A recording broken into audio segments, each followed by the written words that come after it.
the UK. On DAB+, on your smart speaker, on your smart TV, and on your side. This is Talk.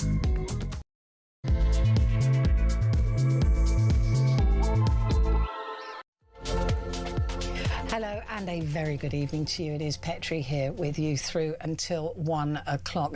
By the way, we're going to be keeping an eye on the Mandelson story to see if the police release him tonight, or whether it looks like they're going to keep him overnight. So we will be keeping across that for you and see if Peter Mandelson is released from police custody this evening. It looks a bit late to me by now, so maybe they are going to keep him in overnight, but we will keep across that. Coming up, though, at midnight, it is your chance to talk back. And what I want to talk to you about is the royal family, because things are getting worse and worse and worse for the royals, as the latest whistleblower, I suppose, says that King Charles knew about Andrew Mountbatten Windsor's dealings, and that the royal family's name was being abused by Andrew Mountbatten Windsor. So there will be lots of questions to answer, and I just wonder if this mess is really fatal for the House of Windsor. Now, we've talked about this before, but things have got worse since then. Andrew Mountbatten Windsor now looks set to lose his 8th place in the accession to the throne. I don't suppose that's more symbolic, really, isn't it, than anything else, since he was very unlikely to ever reach that position. But the symbolism of it can't be ignored. There are MPs now calling for treason to be examined. There was a 700-year-old law, treason, to be re-examined for both Andrew Mountbatten Windsor and Peter Mandelson. So there's a lot going on here, but I want to know from you how you would feel if King Charles did know about what was going on. He has said that he's opened all the files. He's told his staff to open everything, and that, you know, people must see what they need to see. But are there answers, are there questions to be answered here, or should we just leave it to Mountbatten Windsor? I mean, there's always a frenzy, isn't there, with these things? So anyway, I'd love to hear from you. Is it enough to proceed with the investigations into Prince Andrew, or should we now be investigating other members of the royal family to see what they knew and when they knew it? Give me a call, 0344 499 1000. Calls are charged at the national rate, but we do call you straight back. And you can text the word talk and your message to 87222. Could the king have to go on what Andrew Mountbatten Windsor, is a mouthful, has done? So that's what we're going to be talking about at midnight. I look forward to chatting with you about that. Coming up before then, we have Amy Fisher, former Director of Comms for the Conservative Party here. She's going to be going through the papers, and let me tell you that all the papers are Peter Mandelson. As you, unsurprisingly, the arrest of Peter Mandelson, so that we will be covering the Peter Mandelson story for that hour, it would seem, whether we want to or not. So we will be talking about Peter Mandelson there. If you're thinking, oh, you're not going to be talking about it, yes, I will be. With Amy Fisher. So she will be here. We're also going to be talking about the BAFTAs and looking at the BBC having to apologise for not editing out a racial slur, but also looking at the winners of that award ceremony. Also, we're going to be talking to John Bonfiglio. I was saying it fine out there. John Bonfiglio. So we're going to be talking to him about, he's Talk's Latin America correspondent in Mexico, talking to him about the wave of violence and what that could possibly mean for the World Cup coming up. So all of that is to come. But first, last week, the Supreme Court ruled that US President Donald Trump had exceeded his constitutional authority by using the international emergency economic powers of 1977 to impose sweeping global tariffs. You'll remember that, Liberation Day. Do you remember that, with his chart and going through that and who he was going to charge what? Trump, however, responded by announcing an immediate increase in the global tariff rate to 10% and then brought it up to 15% the next day, which is the maximum he can do under this rule. Is using an executive order to bypass Congress for 150 days. The new rate will become effective tomorrow. Well, global financial markets reacted with uncertainty, causing gold prices to rise and the dollar to weaken against the pound and the euro. The markets hate uncertainty. They absolutely hate it. If it was certain that these were going to stick, then the markets would be fine, pretty much fine about it.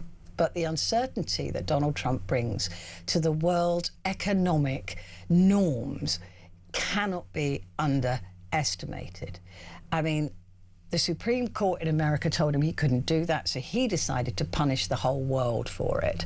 But what does this actually mean for America as well as for us and for around the world? Because people are setting up different trade routes. Different countries are now going, we can't trust America anymore. The chaos that's been caused by this latest tariff fiasco is because people don't know where they stand. Do the agreements that we made stand before? You know, like we got a 10% deal, does that stand, or do we now pay 15%?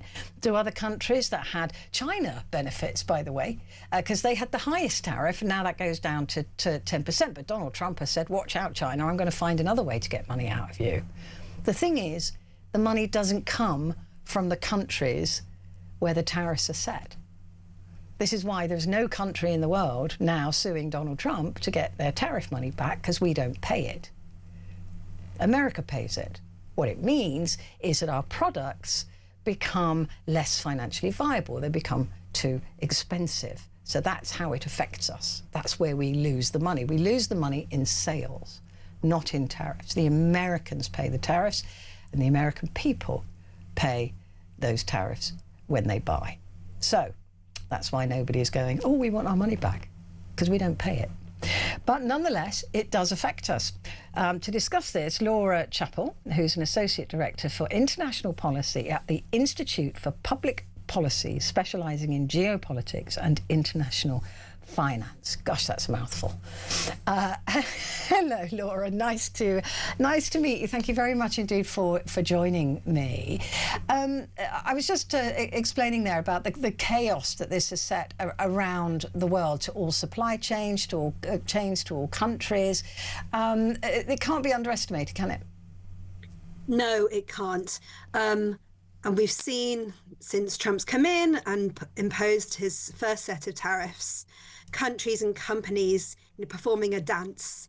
You know, some companies have reacted by trying to move their supply chains. So as you said, China was particularly hit with the tariff. So some companies tried to move their supply chains into other countries out of China. Some have responded by making some investments in the US. Others have been stockpiling. Everybody's trying to work out what are the implications of what's been decided, but also more importantly, what's coming next. As you said, there's high levels of uncertainty, and so that's really affecting our company's sense of whether they can plan for the future. And 150 days before he has to go back to Congress. If they approve it, then these new tariffs set. But nobody knows if they're, like for us, for example, with 10%, do we now pay 15%, or does the deal stand? And we know that often with Donald Trump, deals only last for as long as he wants them to. It doesn't matter what you've signed with him. And again, that breeds that level of uncertainty. It does. And the phrase that sometimes gets used is taco. So Trump always chickens out. So, you know, he is like to use the threat of a tariff in order to try to achieve an objective, a negotiating objective. But then he's willing, if he gets some movement, he gets what he wants, to back down on it. So that's his sort of operating mode. And you're right as well, we still don't actually know what this means for the UK's own trade situation with the US. So we've got a trade deal which is broadly in two parts. We've got this base rate, which was at 10%, and then we've got specific deals for specific sectors like cars or pharmaceuticals. It seems that the specific sectoral deals will remain as they are, but what happens to the base rate, whether it really does move to 15% or whether there's some workaround found, the US's own trade representative has said that they will look to honour the existing trade deals. So we really don't know what's going to happen. The other thing is that around the world, many people have been, I'm trying to be polite here, frustrated by Donald Trump using tariffs, not because of trade imbalance or not because he feels it's unfair, but for other political reasons. Like, for example, if Europeans didn't agree to him having Greenland, we were going to suddenly pay much more in tariffs. It's something that we've never seen before. This using trade as a massive stick to beat countries with when it has nothing to do with trade. Absolutely. And Greenland's a great example. There's also been instances where he's not even tried to change a country's behaviour, but has made a political point. So, for example, Brazil saw its tariffs increased because the current president Lula was pursuing a court case against the former president Bolsonaro, who's an ally of Trump's. So tariffs have been used for a really wide range of not just trade, as you say, but geopolitical and even just political objectives. And one thing that's really significant with this latest Supreme Court judgment, and then the way the Trump administration has tried to respond, is that the new legislation that they're leaning on for this 15% tariff, it doesn't, in the rules, allow for you to put different tariffs on different countries. So Trump's ability to use tariffs in the way that he has over the last year should, in theory, be reduced, and we should see a bit less of this tariff for Greenland, tariff for Bolsonaro approach. The impact, though, on America, this is what fascinates me in a geopolitical sense, because many countries now, even though it's only been a year, are fed up to the back teeth with Trump coming up with these random things in the middle of the night that suddenly become policy, different tariffs, all of these things going on. Is the world moving on without America? Is it trying to move on without America, and will it be able to? It's a great question. So yes, the world is trying to move on. I guess the clearest example that we've seen is Canada's approach, where under their current leadership, under Mark Carney, they've been really clear that they need what they call strategic autonomy. They need that space between themselves and the US, and they've taken practical steps to try and get that. So, for example, building a new, stronger relationship with China. I think lots of countries might not be as bold or as publicly clear that that's the approach that they're taking, but it's a simple fact that America is not as reliable as a market or as a geopolitical partner as it has been in the past, and countries are responding to that. Trump also talks about, it's interesting to me how when Trump was talking about the tariffs, he said he'd brought in trillions of dollars. Now that those tariffs may have to be paid back, we learned that it was $130 billion. But as I was saying, the Supreme, no country gets that. We don't pay that money, right? Which is something that Donald Trump doesn't seem to understand, that it is American companies that pay the tariffs, but that makes our goods less competitive, which is where we lose the money. There's been no mention, though, of that money being paid back, has there, so far? My understanding is that it's still an open question, and it might be considered by other courts in the US system. So I think that question might run. But you're right. Actually, who pays the bulk of those billions, of those 160 or 130 billion, is American consumers. It's the American citizens the products that they're buying are more expensive. That's who's paying the bulk of that money. And it's been calculated that they, on the average American household over the last year has paid maybe $1,000 or possibly more dollars each as a result of these tariffs. So it's a really big effective tax increase on American consumers. And also I've been looking into this a bit as well, and saying that companies now know that Americans will pay those higher prices, so they're not looking to lower those prices either. So as an inflationary pressure, that is quite huge. Yeah, and that can happen with price shocks, right? Consumers get used to Yeah. paying one price, and do companies have an incentive to bring the price back down? Absolutely. I mean, inflation isn't really high in the US. I think it's about just over 2.5% at the moment, but it has bounced up. And this tariff picture must be part of that story. When we look to the future, because it may come as a shock to Donald Trump, but he's not going to live forever, right? And there may well be a shock to the parliamentary system, though, or the political system there in the midterms, and Donald Trump could lose a lot of power. And indeed, the Republicans are not going to be in office forever, right? How long will America take to recover from this in terms of global economic attitude and trust? I think it will really depend on what happens next. So even with these tariffs, I think it's unclear what's going to happen next. So I think there's one school of thought that says the Trump administration will work really hard to find other workarounds. So they'll have the 15% base rate, but they'll try and find other ways to bring tariffs back as a tool to, get what they want from countries on things like Greenland. So there's some people think that's going to happen. Others think as the midterms approach, and maybe there's more pressure on things like cost of living and inflation, the administration will start to reduce emphasis on tariffs, and they won't be using tariffs in the way they have been to date. So even what happens over the rest of this year to the midterms, I think, is unclear. But I think there was a sense after Trump's first administration that was a really unique episode in American political history, and that when Biden was elected, it was almost a return to business as usual. I think now there's a sense that that isn't the case, that there's a real political constituency for an America which has more of these sorts of policies. And so I'm not sure that you can talk about a return to normal.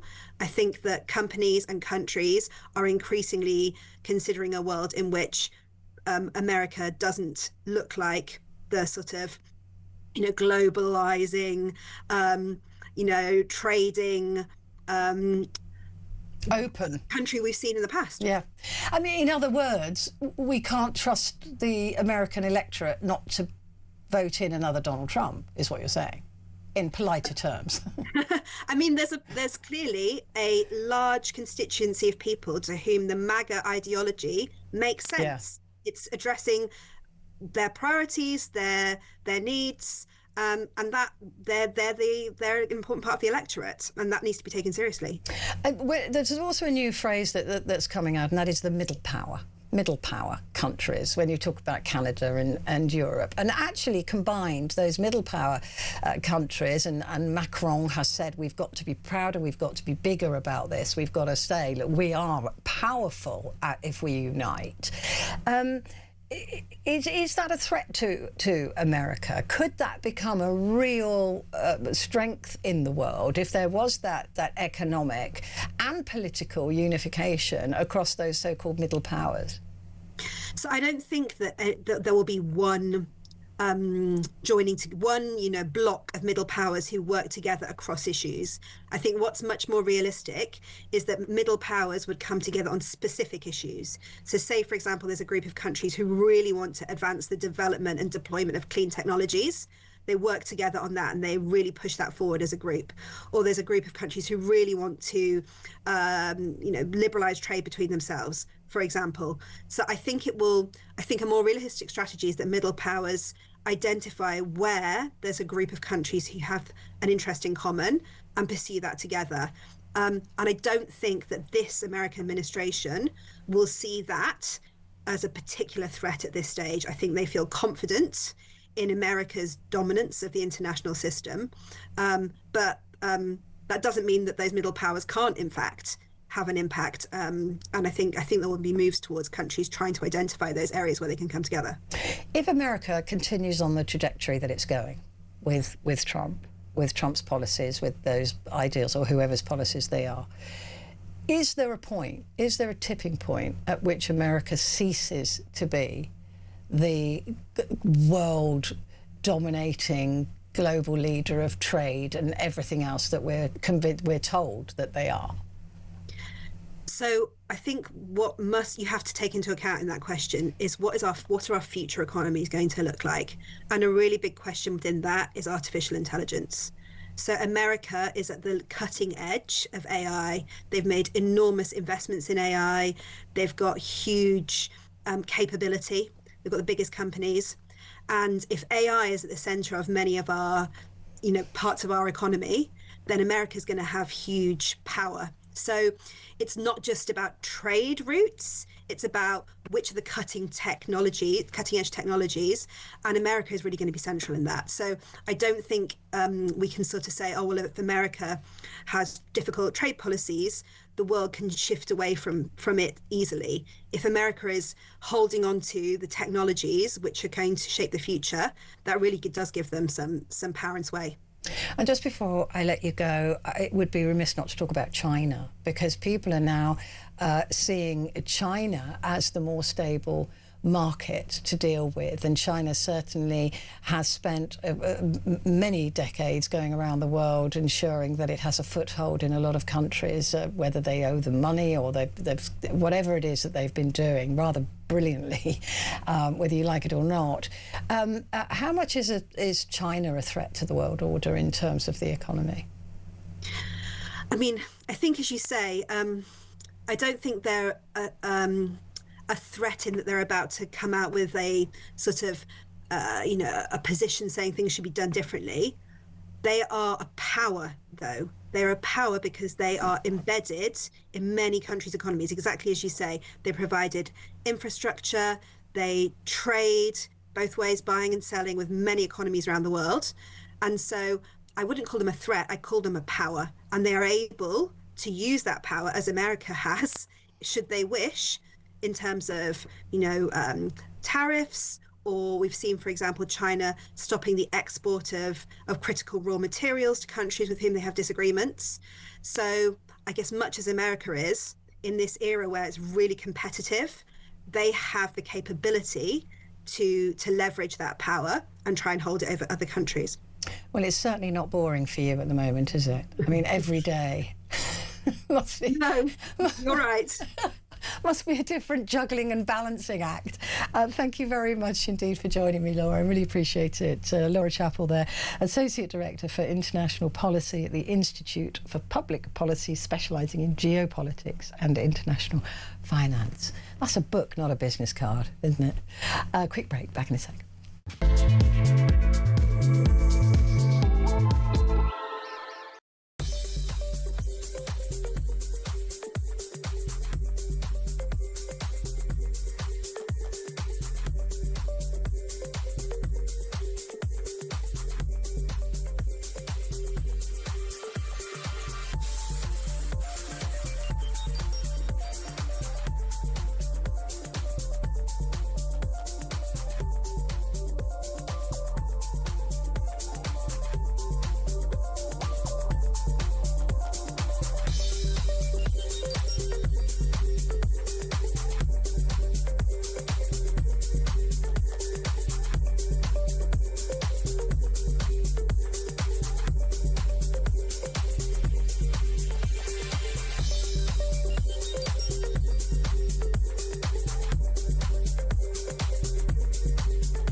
Across the UK, on DAB+, on your smart speaker, on your smart TV, and on your side.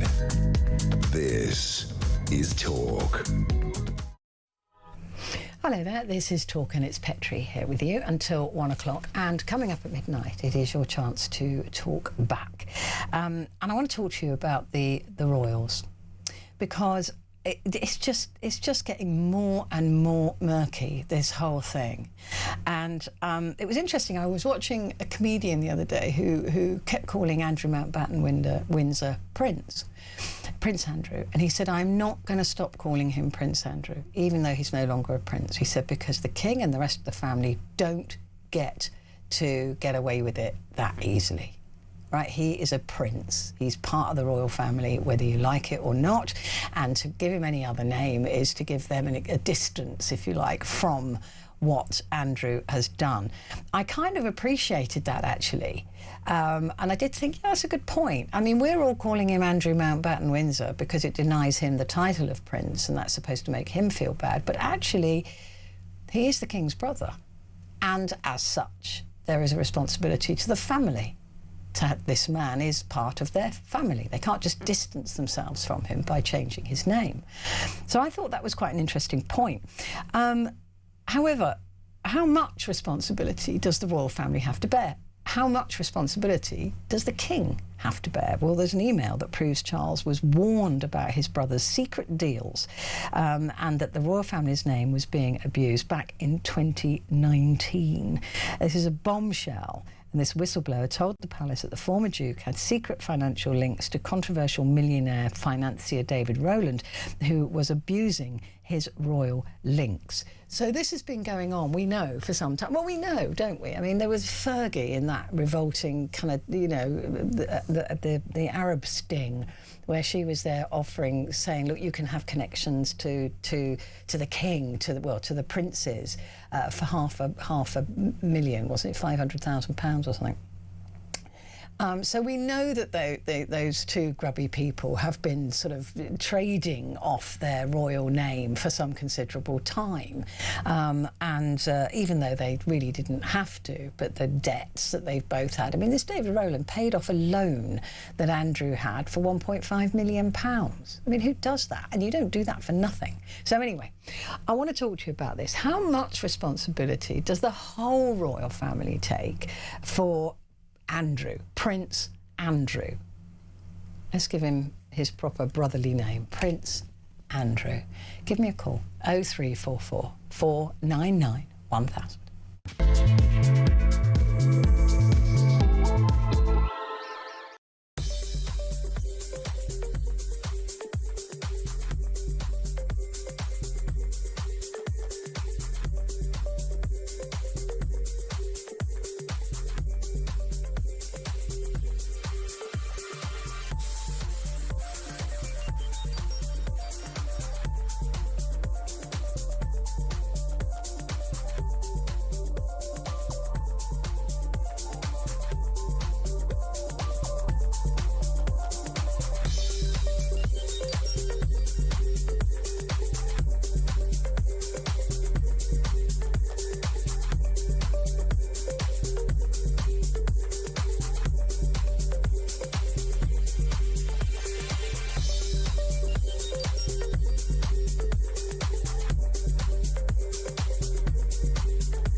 across the UK.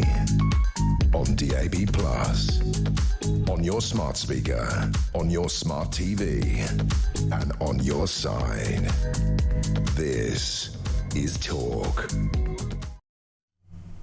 Hello there, and a good evening to you. It is Talk, and it's Petrie here with you until 1 o'clock. And don't forget, coming up at midnight, we have Amy Fisher, who's going to be going through the newspapers, and most of it is Peter Mandelson. I just got to let you know straight away that that's what it's going to be about, mostly. But in the meantime, a wave of violence and unrest has erupted across 20 states in Mexico. 25 members of the country's National Guard were killed after a most wanted drug lord died after being captured on Sunday. The man was a leader of one of the most feared criminal organisations in Mexico, known as El Mencho. He led the Jalisco new generation cartel, known for its brutal drug trafficking and controlling the flow of cocaine, heroin and fentanyl into the US. As news of his death spread across the country, members of his cartel launched attacks in many towns and cities. So joining me now is John Figlio. John, good to speak to you. Thank you very much indeed for joining me. It's good to see you again. Who is Mencho? Give us a bit more detail on him. So Mencho is for many years, he was just a sort of an average drug runner, drug worker. He started out, he was born into poverty in Mexico's western state of Michoacan. He worked on avocado fields as a kid, and then he moved into protection of marijuana plantations. And then we pick up his trail in the USA, where age sort of 18, 19, he starts to get picked up by the authorities on a variety of drug charges. He does time in a Texas prison, does 3 years there, and then he returns. He gets deported at the end of that back into Mexico, where he joins the ranks of a small sort of splinter cartel called the El Milenio cartel, which was then part of the Sinaloa group, so famous, infamous Sinaloa cartel. And then over time, that sort of splinters and breaks up, and he emerges as the ultra violent, decisive figure within that group. And then by 2009, he re-establishes that group as being the Jalisco New Generation Cartel, which is the cartel that we know now as being one of, if not the most powerful criminal groups on the planet. And how do they operate? What is so bad about them compared to others? So I guess a couple of things. The first thing I'd say is that a cartel, we think of a cartel as being just a criminal group that runs drugs or whatever else it might be. To see a cartel in that way, I think, is to misunderstand the level of development and evolution that these criminal groups have. These criminal groups, basically, they don't chase drugs, they chase money. So that means government contracts, that does mean avocados, it means lives, it means limes, lemons, it means protection money, it means taxing local populations, and of course anything that's lucrative, and that's where drugs comes in. So they're more akin to what we would understand to be multinational corporations than your sort of tip of the iceberg criminal endeavors. Notwithstanding, one of the things that marked El Mencho and the Jalisco New Generation Cartel out from others was the military infrastructure, which they managed to purchase from the US. It's important to say that border is porous. The 2,000 miles of that border is porous. But on the one hand, you have drugs and human trafficking that goes north, and north to south comes guns. The vast majority of guns that are employed in Latin America are purchased from the USA. So it's their level of kind of military industrial complex that they have, that they're able to commandeer, which is far in excess of what the Mexican government has, which sort of marks them out, and the kind of technological development as well, which accompanies that. So they're sort of famous for a number of attempted drone strikes on sort of key high up elements of the Mexican government, some of which succeeded, some of which didn't succeed. And the sheer ruthlessness that this group in particular, and El Mencho himself, brought to bear, marked them out as being a sort of a new makeup of cartel beast, if you like. And how many people is it possible to say, would be working in this cartel? So that goes back to how you define the cartel thing. If we're just looking at, say, young men who are the military wing of the cartel, we're talking tens of thousands. So we're talking maybe 20, 30,000. But if you bring in lawyers, if you bring in anybody who's on the payroll, say politicians, local policemen.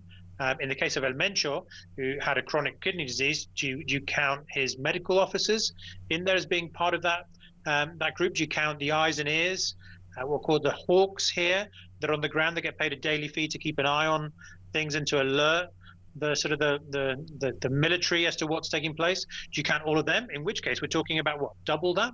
I mean, we are talking about a major, serious economic outfit that is akin to, again, a major multinational.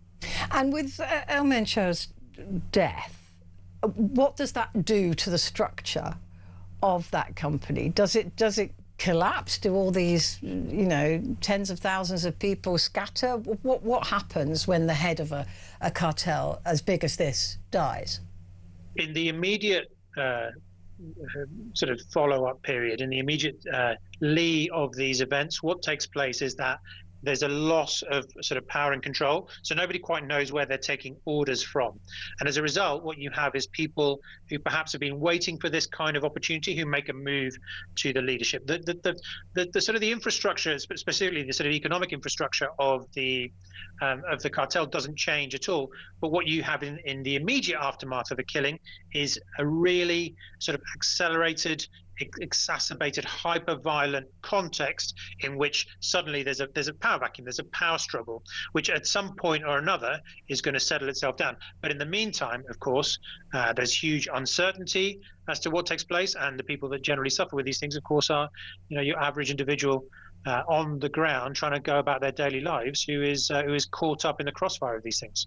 And is that what we're seeing now? Are we seeing a power struggle going on within that cartel, or are we seeing a power struggle? Because presumably, if this cartel were to fall apart, then there are other drugs lords, other cartels, other of these so-called business people who will want to mop up that business. So what are we actually seeing right now? Is this the internal power struggle, or is this a struggle for dominance, if you like?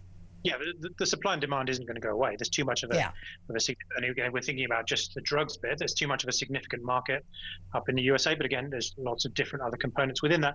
We're not seeing the power struggle yet. It's too early. What we're seeing at the moment is direct retribution from the cartel, from the Jalisco New Generation cartel, onto state authorities that they feel overstepped the mark in the killing of El Mencho. The power struggle is yet to come, and that's why people here are worried, because they know that this is not a one day to the next thing, that this is now going to continue on for weeks and months as everything sort of finds its tries to re-establish a new order, and all of that is still to come. And how dangerous does that make Mexico right now for normal people going about their normal lives? I think if you are a tourist who's coming to Mexico, going about your business, I don't think that's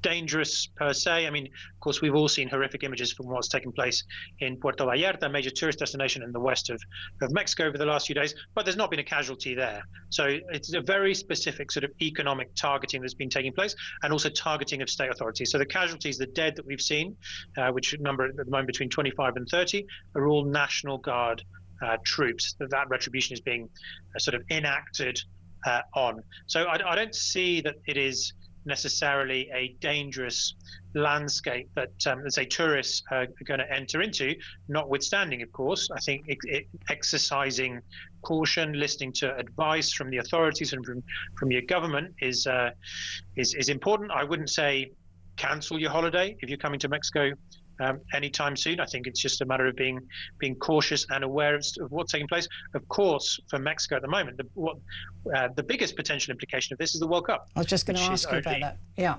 is only weeks away. We've got the intercontinental playoffs that are taking place in Guadalajara, where a lot of this activity and violence has taken place, in the state of Jalisco and in Monterrey. That's only 4 weeks away, and then the World Cup is 3 months away, 3.5 months away. So I guess everybody is hoping for a quick end to these situations, so that the planning can continue and things settle down. But again, is that likely? Probably not. Is Is it possible to imagine a Mexico where this sort of power isn't in the hands of these sort of people? Or is it too ingrained? Is it too embaked now into the country? It is possible to imagine it. I mean, we've had it before. It existed before. The sort of the scourge of drugs, and the drugs which then led to this huge power and ability, that impunity that these groups have. But at this stage of the game, what's pretty clear, I think, and has been evidence for a significant period of time now, is that attacking what we perceive to be the tip of the arrow, or the main proponents of these cartels, or the cartels themselves, doesn't actually change anything at all. These are seriously complex problems that exist right across society, and that it's not as simple as moving a drug from Mexico to the United States. And unless these things are taken in that sort of broad, wide-ranging sense, then nothing is going to change. So it sort of almost needs a reimagining of society, if you like, that currently is not in place. Where recently we've seen success in this has been in the sort of the punitive, autocratic actions of Nayib Bukele in El Salvador, who's actually managed to really bring crime down by a huge extent. Of course, his critics would say that he's done that without due process and so on. But actually, the biggest thing that's been in his favor in El Salvador is the fact that El Salvador is a very small country. So you can basically sort of dragnet the gangs out of there. Mexico is a completely different scale of problem.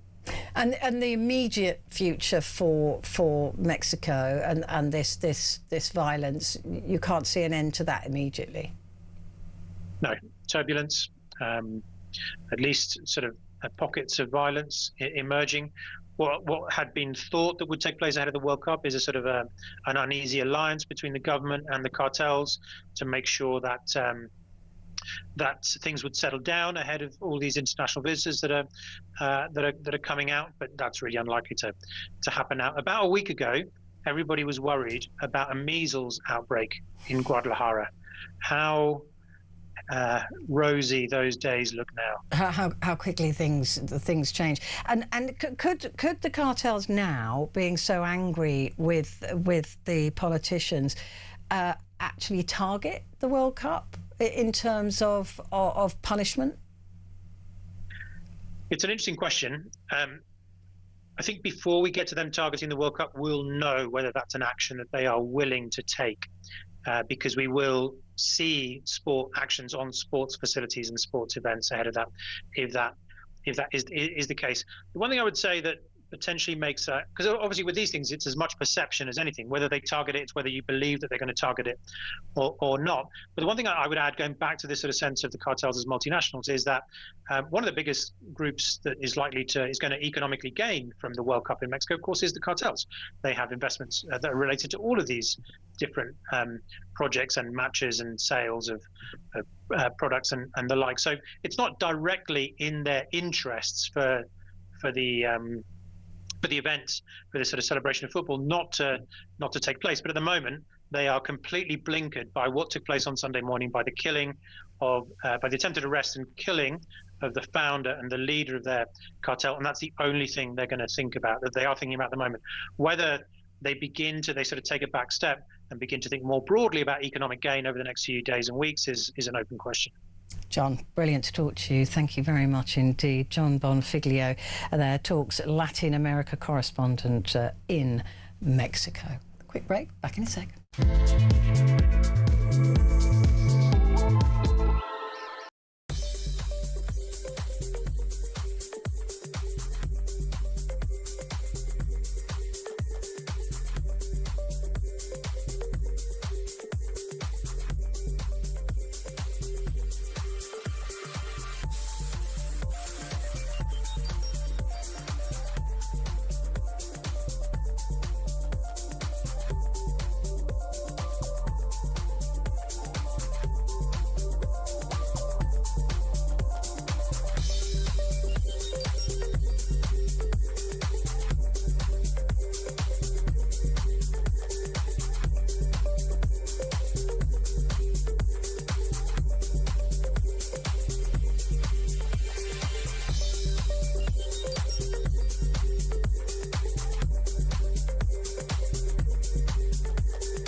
across the UK.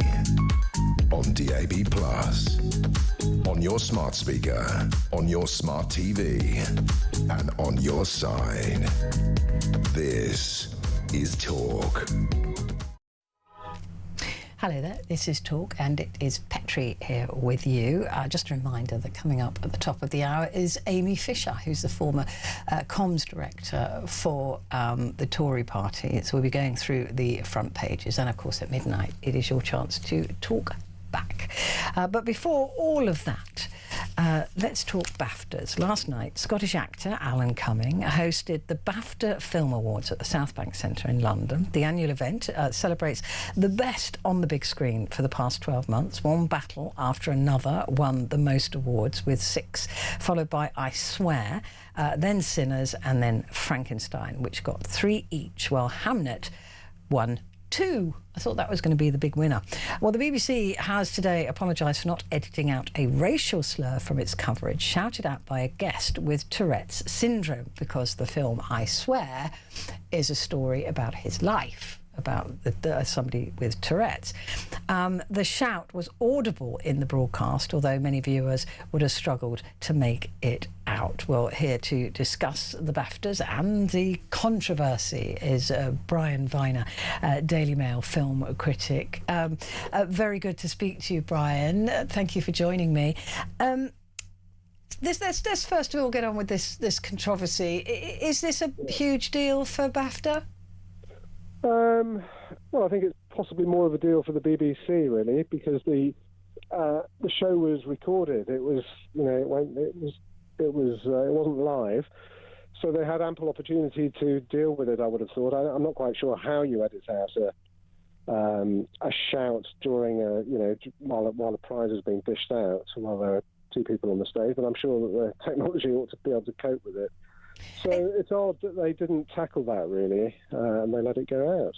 I mean, it seems to me almost ironic that because the film, certainly Best Actor, was for I Swear, and they had somebody in the audience who is well known. I mean, he once told the Queen where to go.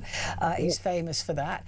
That they didn't think about that beforehand, and presumably everybody at the BAFTAs was told that this might happen. Yeah, I mean, I think and it was 2 American actors on stage, wasn't it? Michael B. Jordan being one of them, and they were completely mystified, not least because the film hasn't been released in the US yet, and so they wouldn't have known about it really. So it probably made it even more mystifying for them. Yes, it is ironic, and of course, if you've seen the film, and I did think it was an absolutely wonderful film, I'm delighted that Robert Aramayo won the Best Actor award. But if you've seen it, as you just alluded to, he in the very first opening few minutes of the film, during an investiture at, I think, Holyrood, true story, he shouts out something unspeakable to the Queen, and so he's obviously capable of doing that, and here he still is all these years later, and it's still he still has the condition. No blame attached to him. It's just it's a condition. But yeah, somebody should have A, thought about it, and B, having invited him, and that having happened, the BBC should have dealt with it, I think. Yeah, it is quite extraordinary, and it is such a shame, like you say, that I Swear isn't out in America yet, because the whole story is about how this man has tried to change. He's got an MBE for it, to his work to try and change people's view of Tourette's as a syndrome. There's a misstep there, definitely. Yeah, absolutely, absolutely. But it is. But if the end result of all of this, I mean, and setting aside, if we can, the horrifying moment where he shouted that out, and these 2 actors were obviously greatly offended by it, and understandably, yeah. If we set all that aside, then if it ends up with more people seeing the film because because of this controversy, I'm not suggesting for 1 second that it was deliberately engineered that way. But if it does end up with more people seeing the film and it's available, we can watch it in our own homes now, then I guess, something may have come of it, because it's a film that more people should see. I completely agree. Well, let's talk about Robert Aramayo, a young guy. He won 2 awards last night. He won the best upcomer, didn't he? One of the rising stars. Yeah, he did, and I think he probably thought that was his lot, and he was obviously absolutely delighted to win that. And then it was a shock. It was the biggest shock of the night, actually, in terms of the awards. But he won Best Actor ahead of DiCaprio, who might have reasonably thought that he could win, and also Timothée Chalamet, Marty Supreme, who I think was probably the favourite to win. And actually, Marty Supreme got 11 nominations and came away with nothing. So whether that foreshadows what might happen at the Oscars, I don't know. It's always hard to tell. Yeah, well, I swear won't be in the Oscars, will it? Or can it be? No, I don't think so. No, it won't be. But Robert Aramayo, I think it's wonderful, actually. For these are British Film Awards, and so for a British actor who is not nearly as well known, not as feted, but was absolutely wonderful in that film. So to win ahead of those, and he, as he said on stage, he was obviously completely gobsmacked. He looked at DiCaprio and said, "I can't believe I'm up here and you're down there." Well, we're doing well with young male actors at the moment, aren't we? we're doing all right. With the rest of the award ceremony, what did you make of it? I mean, there were some political speeches. These actors always try and get a little bit political. Yeah. Some of those were edited out. Is that just now something we expect from these celebrities? I'm afraid it is. I think it's just, it's become just part of the deal, isn't it?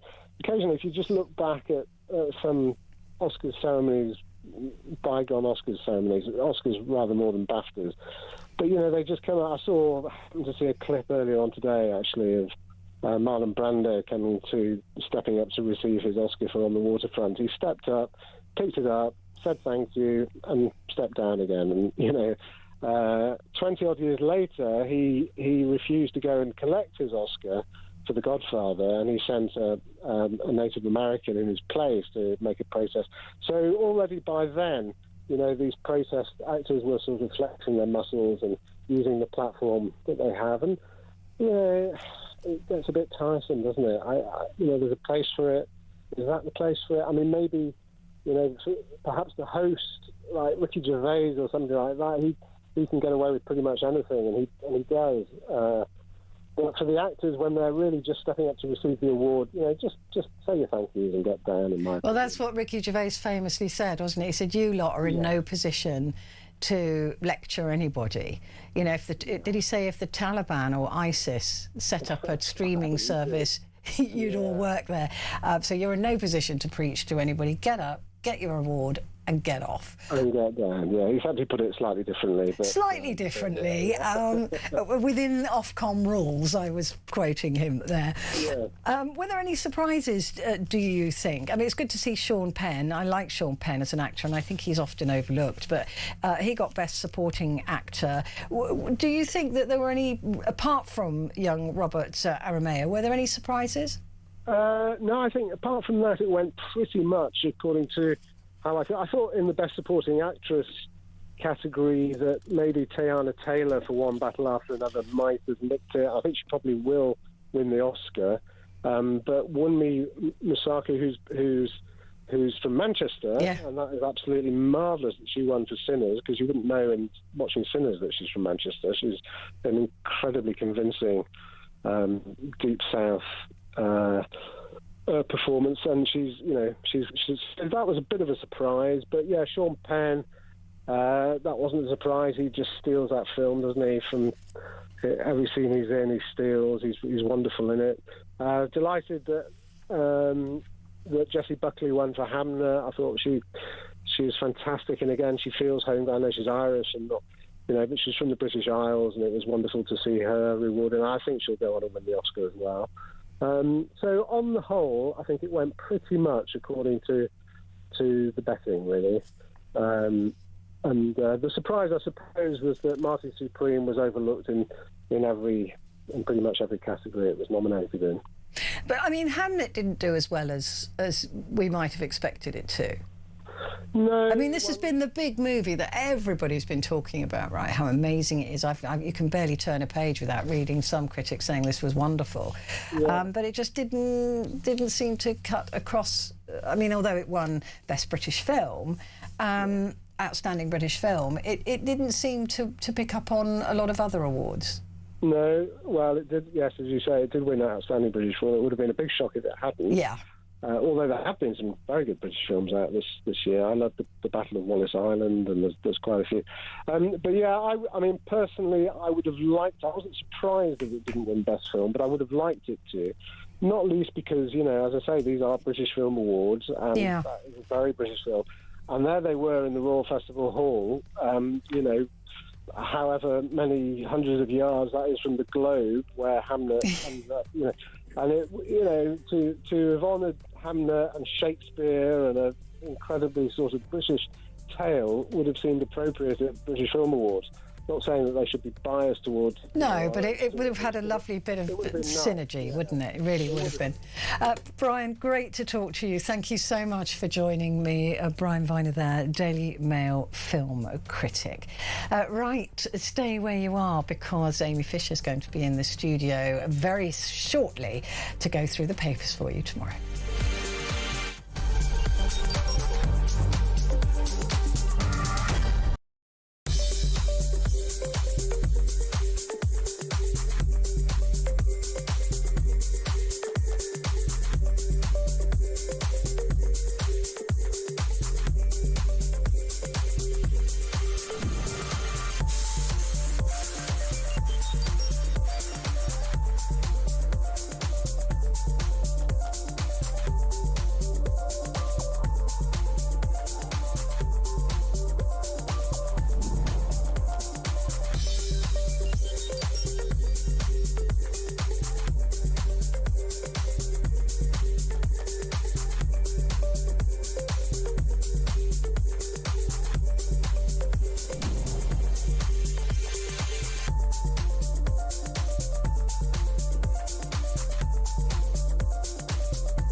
Across the UK, on DAB+, on your smart speaker, on your smart TV, and on your side.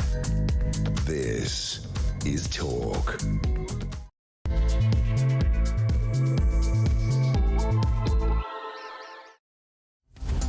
Hello, and it is good to have your company. It is Petrie here with you until 1 o'clock. And of course, at midnight, it is your chance to talk back. And what we're going to be talking about is the royal family, because it is, what a mess. I mean, seriously, is this just going to all be wrapped up nice and neatly for the royal family with just Andrew Mountbatten Windsor? Is that going to be the end of it?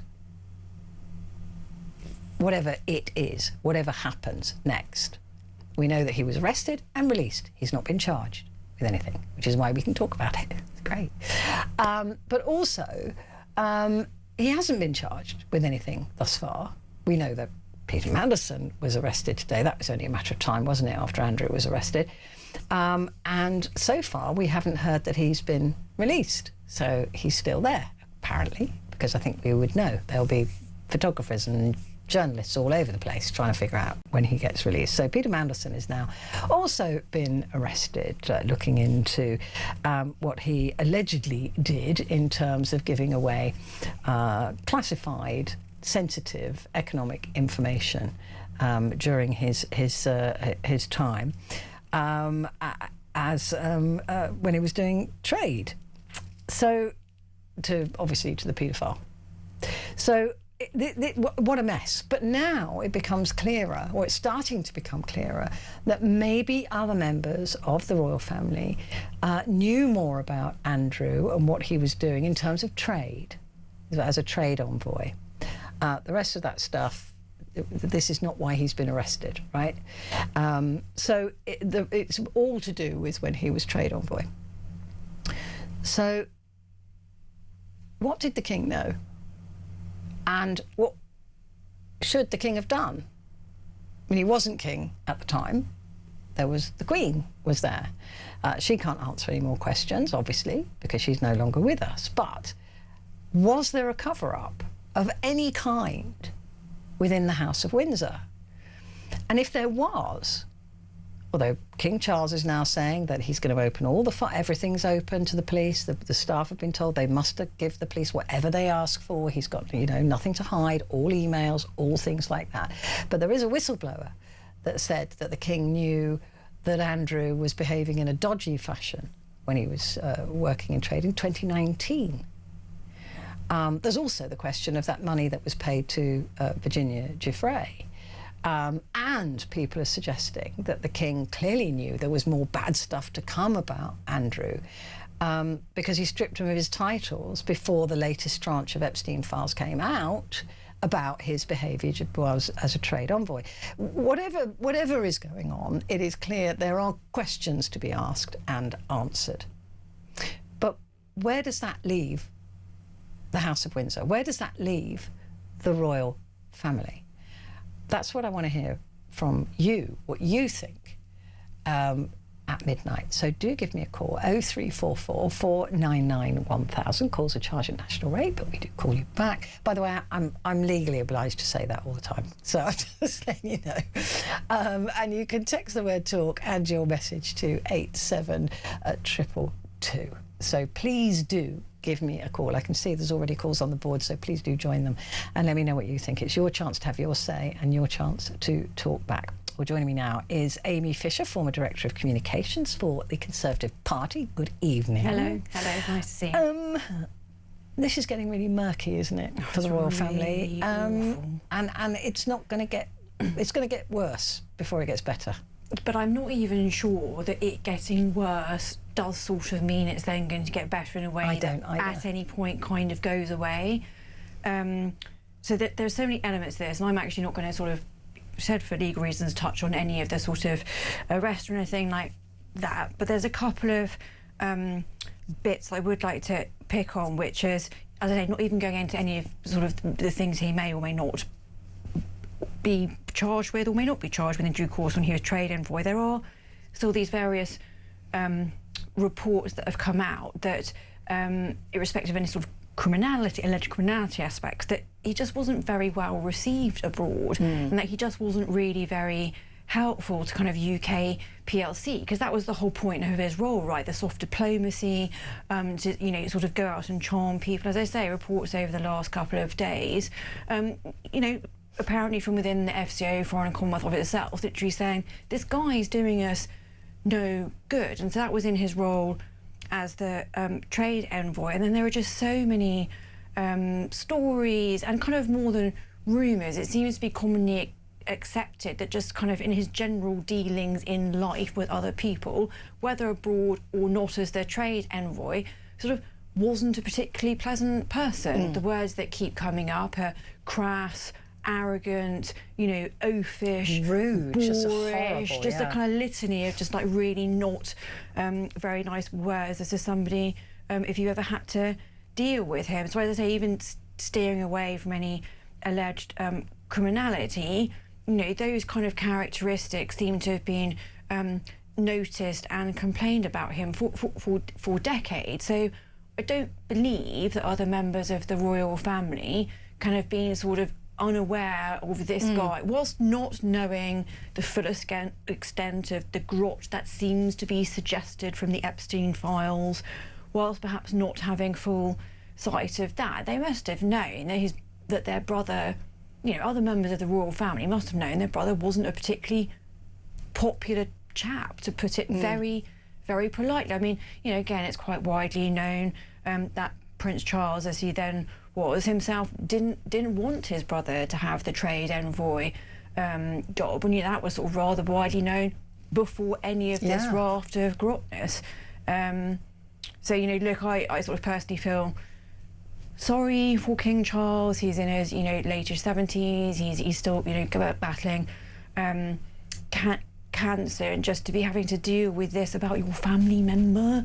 Even if you kind of never got along with a family member, it's another degree for their sort of alleged black sheepness, for want of a better way of putting it, being played out in such an awful way. Well, I mean, both and you must be questioning your own judgment, though, because there must be part of the king going, what did I know? Did I know and I didn't do anything about it, or did I just not know? And either one of those things is really bad for the king to be having to ask himself, because it's got to be one or the other, right? Right. And neither is particularly appealing, and certainly doesn't help. You had Andrew and his ex-wife, or even when they got married, who seemed to do nothing but embarrass the entire House of Windsor. I mean, Fergie has just done nothing but embarrass. Well, her name always sort of that's like kind of wince about whatever was going to be her latest embarrassment, and there were always the reports of, you know, at various points, even the Queen, I think, was sort of said to have had to have a rather stern word with her, which was, you know, sort of rather out, you know, we're talking 30 years ago before I think even she and then Prince Andrew were divorced. But yes, I mean, they just the sort of the two of them, whether it's all about money, whether it be through the, you know, also have you seen that there's this new, I think it's ITV drama, Gabriella, my producer, told me about it this morning, called The Lady. I think it started sort of night before, you know, it's just very recently come to the TV screens, and you know, whether by design or otherwise, the timing could literally be worse, because it's about better, exactly.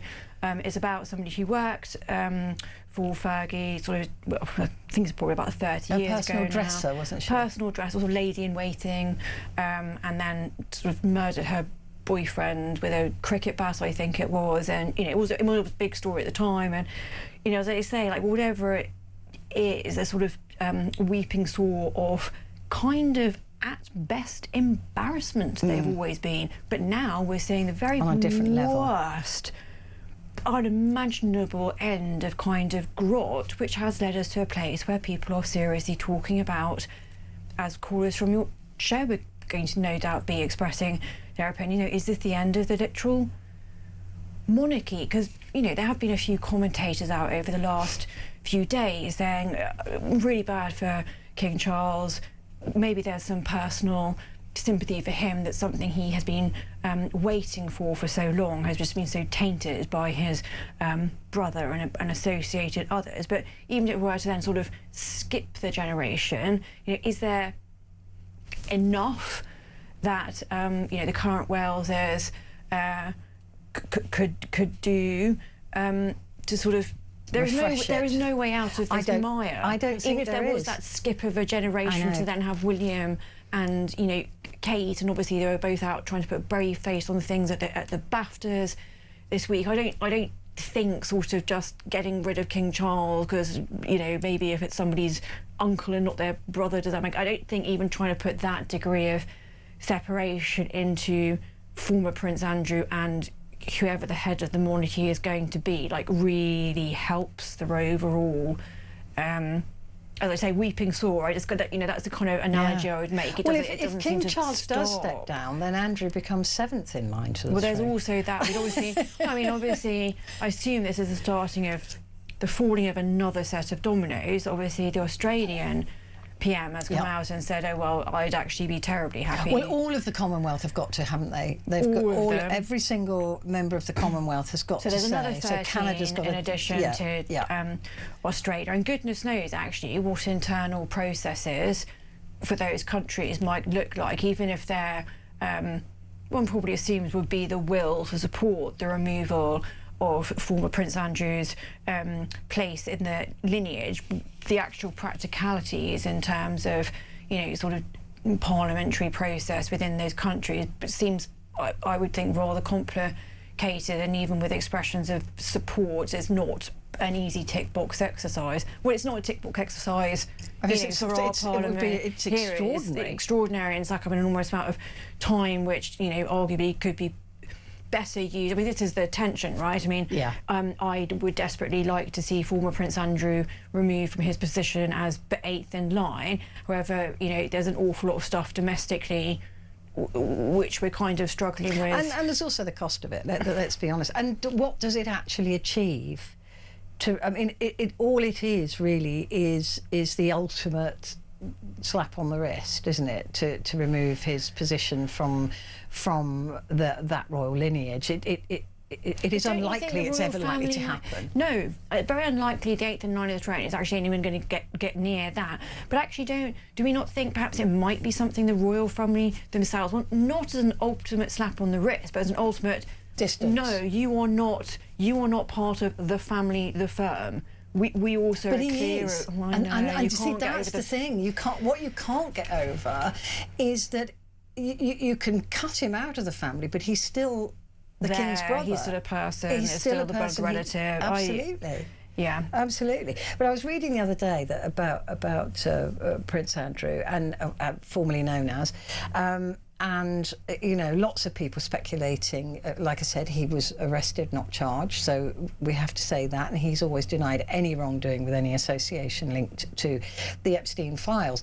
But some people were saying, look, he's unlikely anyway, even if the process of the law took him in the direction of another arrest or a charge, to ever spend any time in prison, because he would go to the Middle East.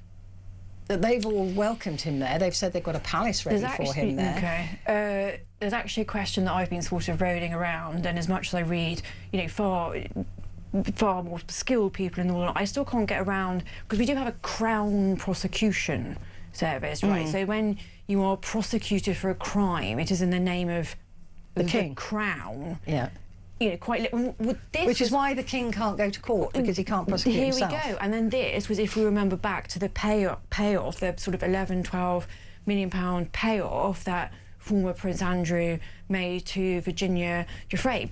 I mean, at least part of it was to avoid that whole constitutional kind of nightmare in the run-up to of seeing him in court. Platinum Jubilee, and the niceties of, like, is it Regina the Queen prosecuting her own son at this point? So, as we've just said, on any level, sort of familial ties, realities of blood relations, the sheer domestic and indeed international politics of it, it's just adding up to a sort of constitutional and presentational miasma of horror for whichever poor person is going to have to be making final decisions on this. And actually, a lot of these decisions about statements that have come from the palace have been markedly different in tone for the last couple of weeks, and apparently personally signed off by the king. Literally the king saying justice must be done. I think he's got no stock with Andrew at all. I think he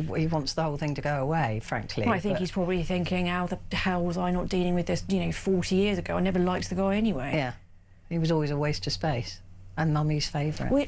But with this Mummy's favourite, but this was the thing. So 30 odd years ago, there's Randy Andy, and it was kind of comedically fodder for the tabloids, and what pretty girl is the prince taking out, and then takes Fergie, on a whole grubby view. It really does, with the benefit of hindsight. And then sort of Fergie came along, and they were always getting themselves into these scrapes, but they're sort of, for quite a long time, there was a sort of residual public sympathy for them, because they weren't quite trying to be the perfect couple that sort of people perceived that Charles and Diana had been trying to be. Yeah. But then, you know, the edifice of that sort of fell, well, obviously really much shattered and fell apart. So for a long time, I think people forgave them their, quote, foibles. And now obviously we are seeing that their foibles weren't just sort of quirky little occasionally running out of, you know, money to pay for the odd expensive handbag. I mean, we're talking on a scale of, you know, not just begging a paedophile for money. Begging a paedophile for money, and not just having an eye for pretty girls, but potentially being involved in something rather darker and more serious. Yeah, it is fascinating. Hindsight, really, honestly, when you look back at them and you see where we are with them now, it's kind of like, if we were going to talk about being in a relationship, it would be like there were lots of red flags that we didn't see, or we chose not to see. I mean, time it was, you know, it was 30. Maybe it, you know, or maybe they did get worse over time. This is the. Yeah, maybe. And that's not to excuse them at all, by the way. It's just difficult to see how didn't we see it? How didn't we see it, and how far we now know they did go. Yeah, it is interesting times. I wish they were less interesting sometimes. Oh, no, quite. Right, so that's what we're going to be talking about at midnight. Give me a call, 0344 991 1000. Amy and I will be back with the front pages in just a moment.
Across the UK, on DAB+, on your smart speaker, on your smart TV, and on your side.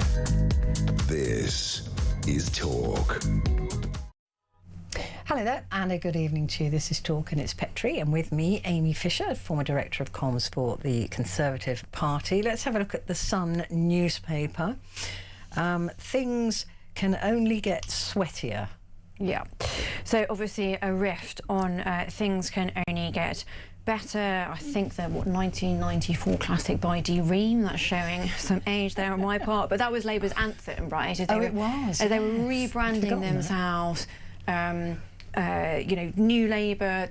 And their slogan quite literally was "Things Can Only Get Better," and yes, it was a huge song in sort of the early big 90s, as I say, by Dee Ream, a dance classic, if you will. I'm really going to stop talking about it now because I'm clearly demonstrating not my knowledge really of New Labour, but my knowledge of 90s dance classics. Yes, so that's the sort of the play on words that the Sun is going for, and obviously this story is covered absolutely everywhere. That. Former Grandee, former member of the House of Peers, although still remaining a Lord, Peter Bandelston was arrested today around, well, sort of tea time-ish on Monday. There has been, thus far, as you mentioned earlier, no sort of news that he's been released yet, which is a bit odd because it's quite strange to arrest somebody so late in the day. Well, I was saying that in the newsroom because the reason they arrested Andrew so early, apparently, was so that they had a good run at him. Exactly. So he didn't have to stay overnight. But with Mandy, they've arrested him at tea time, which would include, one would assume, an overnight stay. Well, this is a thing. Although I mean, let's be clear, I'm just speculating as much as anybody else. But what this suggested to me was that perhaps the police had a series of what they thought might be quite straightforward questions that could be answered. Maybe. So therefore they'd sort of, you know, present them to Peter Mandelson. He must have known this. He must this have was known coming, not specifically sort of the day or the timing, but he must have been expecting the sort of police knock at the door. So in that sense, he would have had his lawyers kind of lined up, you know, literally ready to go. So that aspect of being arrested and then leading to questioning could have happened quite quickly if everyone's teed up. So yes, as I say, when I heard the news around tea time, I thought, oh, maybe that's because they've got actually quite a small set of specific questions that they're expecting to put to him that will only take a few hours, that he won't be held overnight, because obviously, as also you've just said, the police in this country don't question people until, you know, 2, 3, unless it's a very specific sort of terrorism time, you know, immediate threat to human life type events. They don't question people into the wee small hours, not least, as I say, you know, a man of sort of 72, there is mind for somebody's mental and physical well-being. But no, we haven't heard that he's been released, and unless he's somehow managed to pull off a far more dignified exit than former Prince Andrew. Yeah, that photograph. Mentioned, with that horrific photo, which no one in the world anywhere can possibly not have seen. So at the very least, one would assume that Peter Mandelson, you know, particularly as he was Labour's top spin doctor, you know, in the kind of era of the 90s and early 2000s, where such things were really becoming a mainstay of British and indeed global politics, one assumes that, okay, maybe he's still in cell overnight, but whenever he does get released, he will put off something a lot less horrific than that photo that will rightly haunt former Prince Andrew until the end of his days. Yeah, so I mean, did you see the story that people going to the Louvre the other day, was it on Saturday, they were walking around the Louvre and on one of the walls was that photograph framed. So somebody, and it was done by the We Hate Elon Musk people. Okay. You know, the ones that were going around putting posters. They're not called We Hate Elon Musk, but I can't remember what they're called.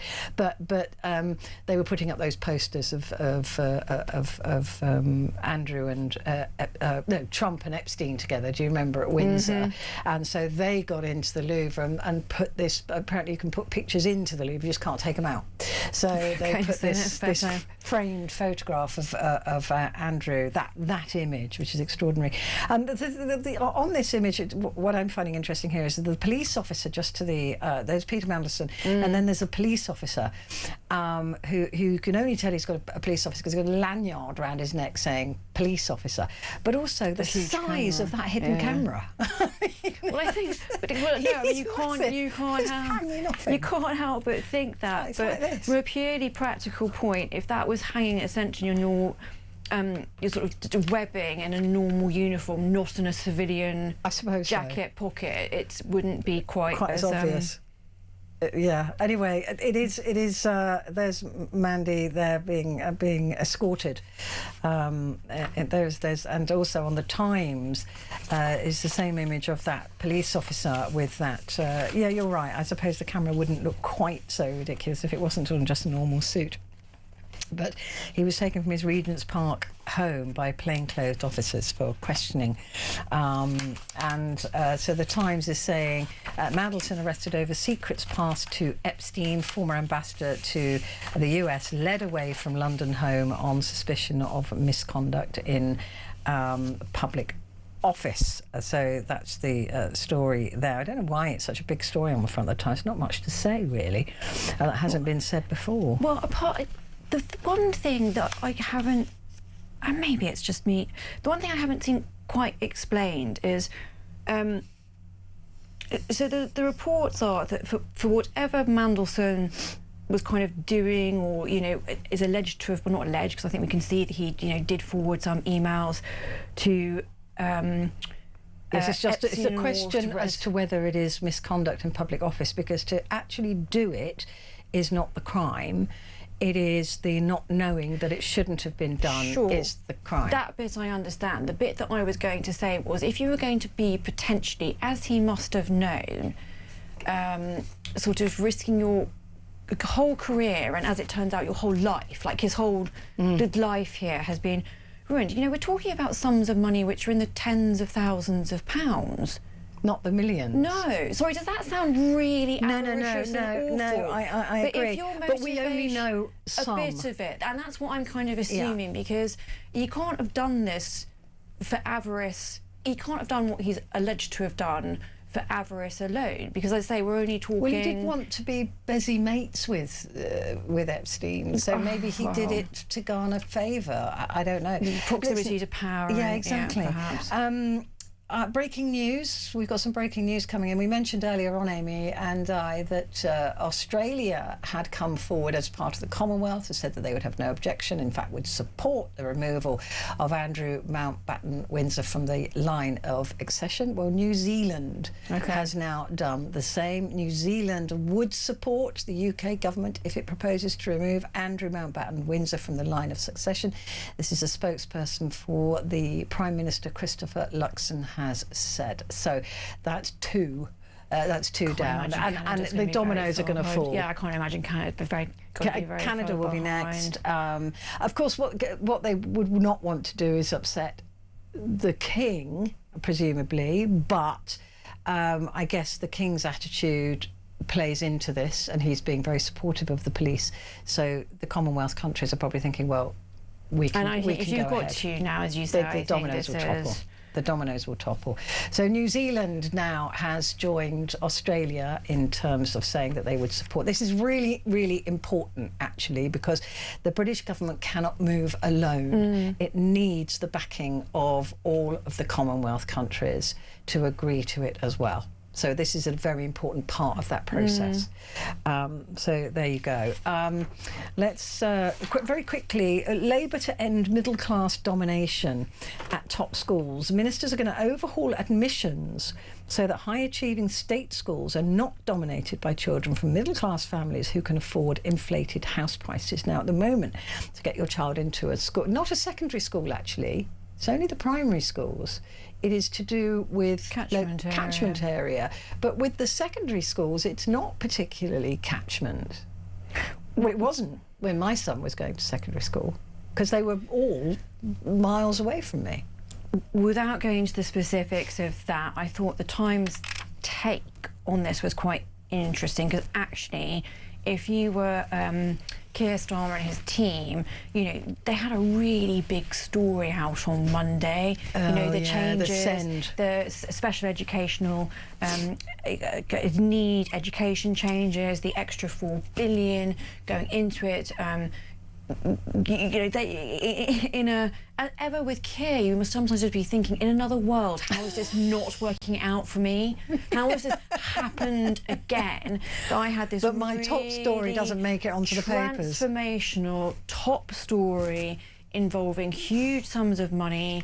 Not an esoteric one. This is very material to hundreds of thousands of parents. What's going to happen to their kids. We all know that in terms of pressure on local authorities' budget, about 1 in 5 have gone or are about to go bust. By the way, which will mean something for all of our, sort of council tax levies and all the rest of it. The two biggest demands on local authority budgets are basically this huge increase, year-on-year increase we're seeing in terms of SEN provision and the social care aspect. And this is the day that Keir has a big policy announcement that theoretically, even if you don't agree with it, you should be discussing and at least writing about.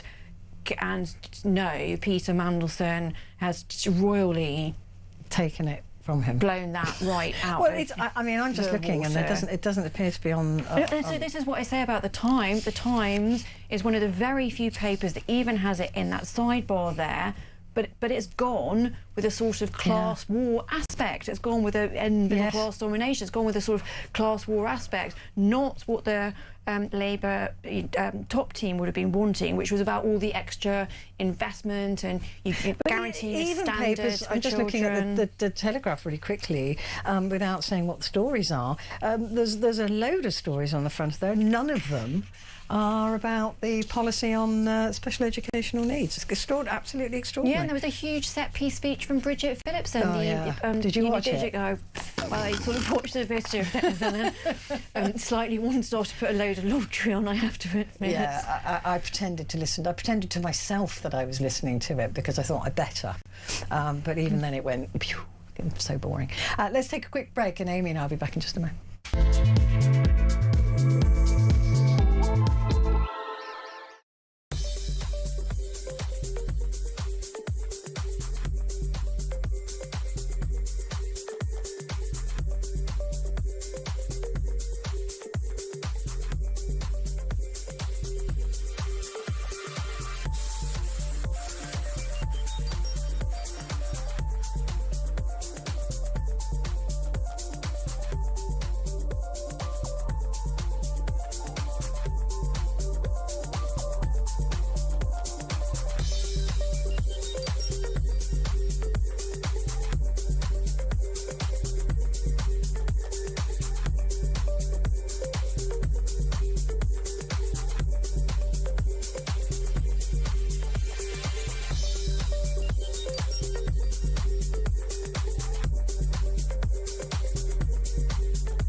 Across the UK, on DAB+, on your smart speaker, on your smart TV, and on your side. This is Talk. Hello there, this is Talk, and it's Petrie here with you until 1 o'clock, and with me, Amy Fisher, former Director of Comms for the Tory party. The I paper, Mandelson arrest sparks jeopardy for number 10. Why? Because everybody knew it was coming, right? Well, I think it's the fact that Starmer obviously still supports him to be ambassador despite sort of knowing everything he did, Prince of Darkness. I mean, that's obviously the pressure point that the Conservatives are applying. You know, Kevin Badenoch's line is, you know, but a week ago you looked me in the eye and said that, you know, you didn't know and you'd supported him, but now you do know. It's just the never-ending pressure, and at what point is it perceived? I mean, it hasn't lengthened Keir's time as Premier, has it? No. So, you know, whether it's just another set of, you know, bad headlines for Tuesday, and maybe it sort of goes away a bit. I mean, it's certainly not helping everything in terms of the pressure that is being maintained on the PM. I was reading somewhere else as well. Apparently, they fast-tracked his security checks, even knowing what they knew.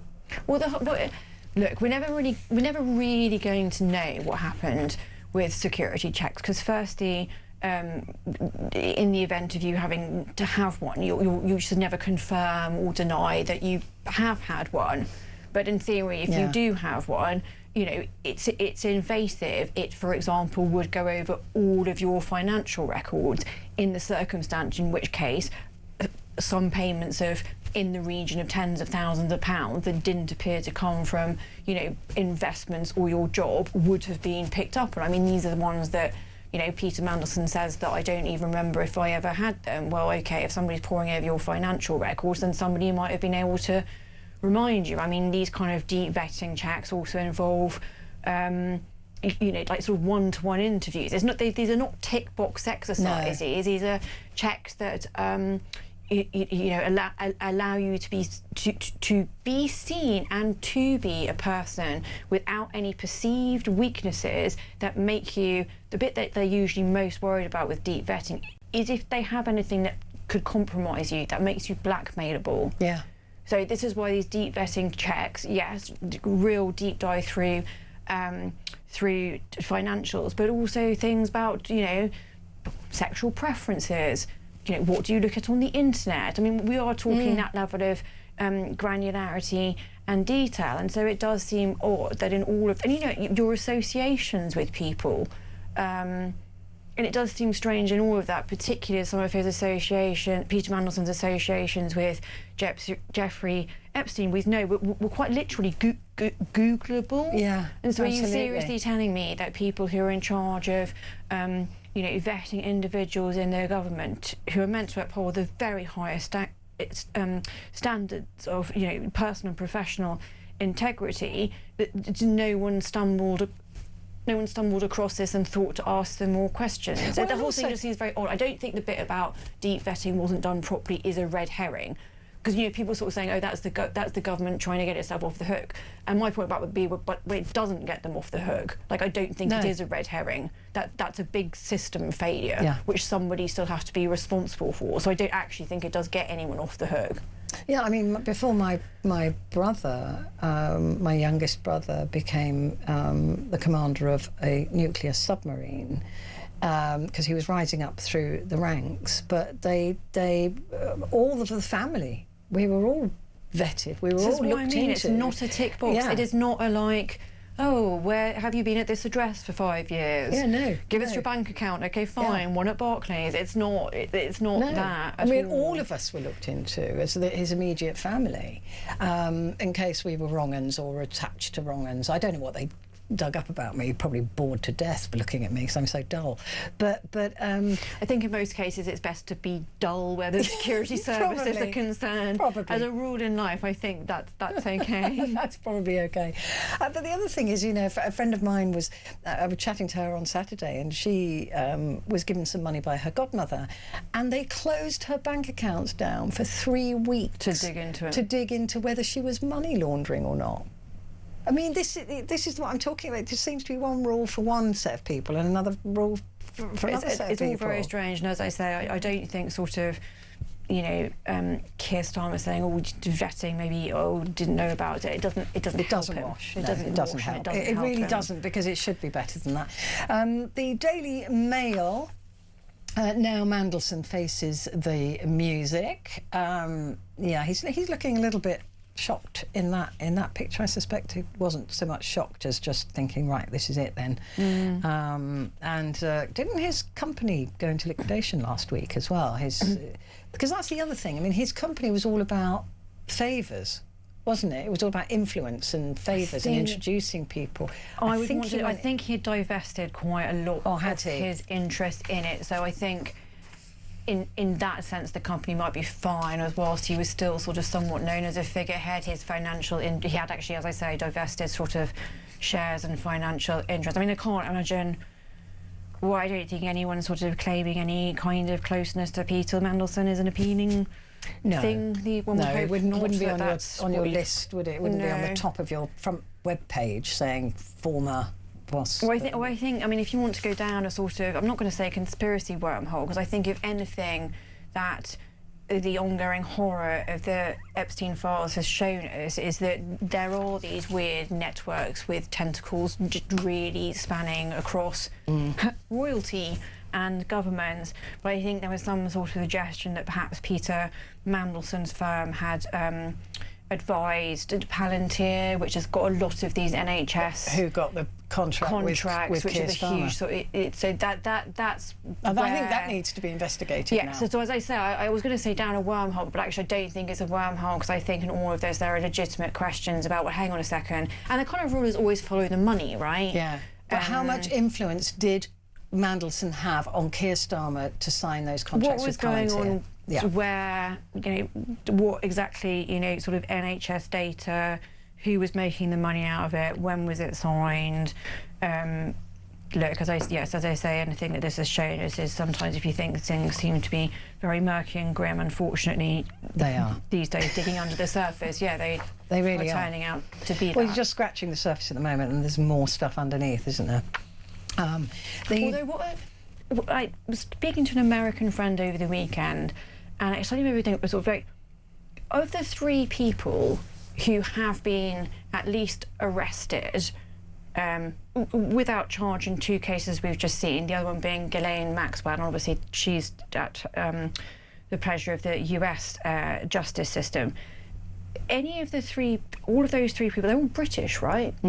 So, and in fact, okay, so even if we leave aside Ghislaine Maxwell, you know, that's through the US system, you know, UK PLC has actually, or is actually pursuing action against 2 very establishment people.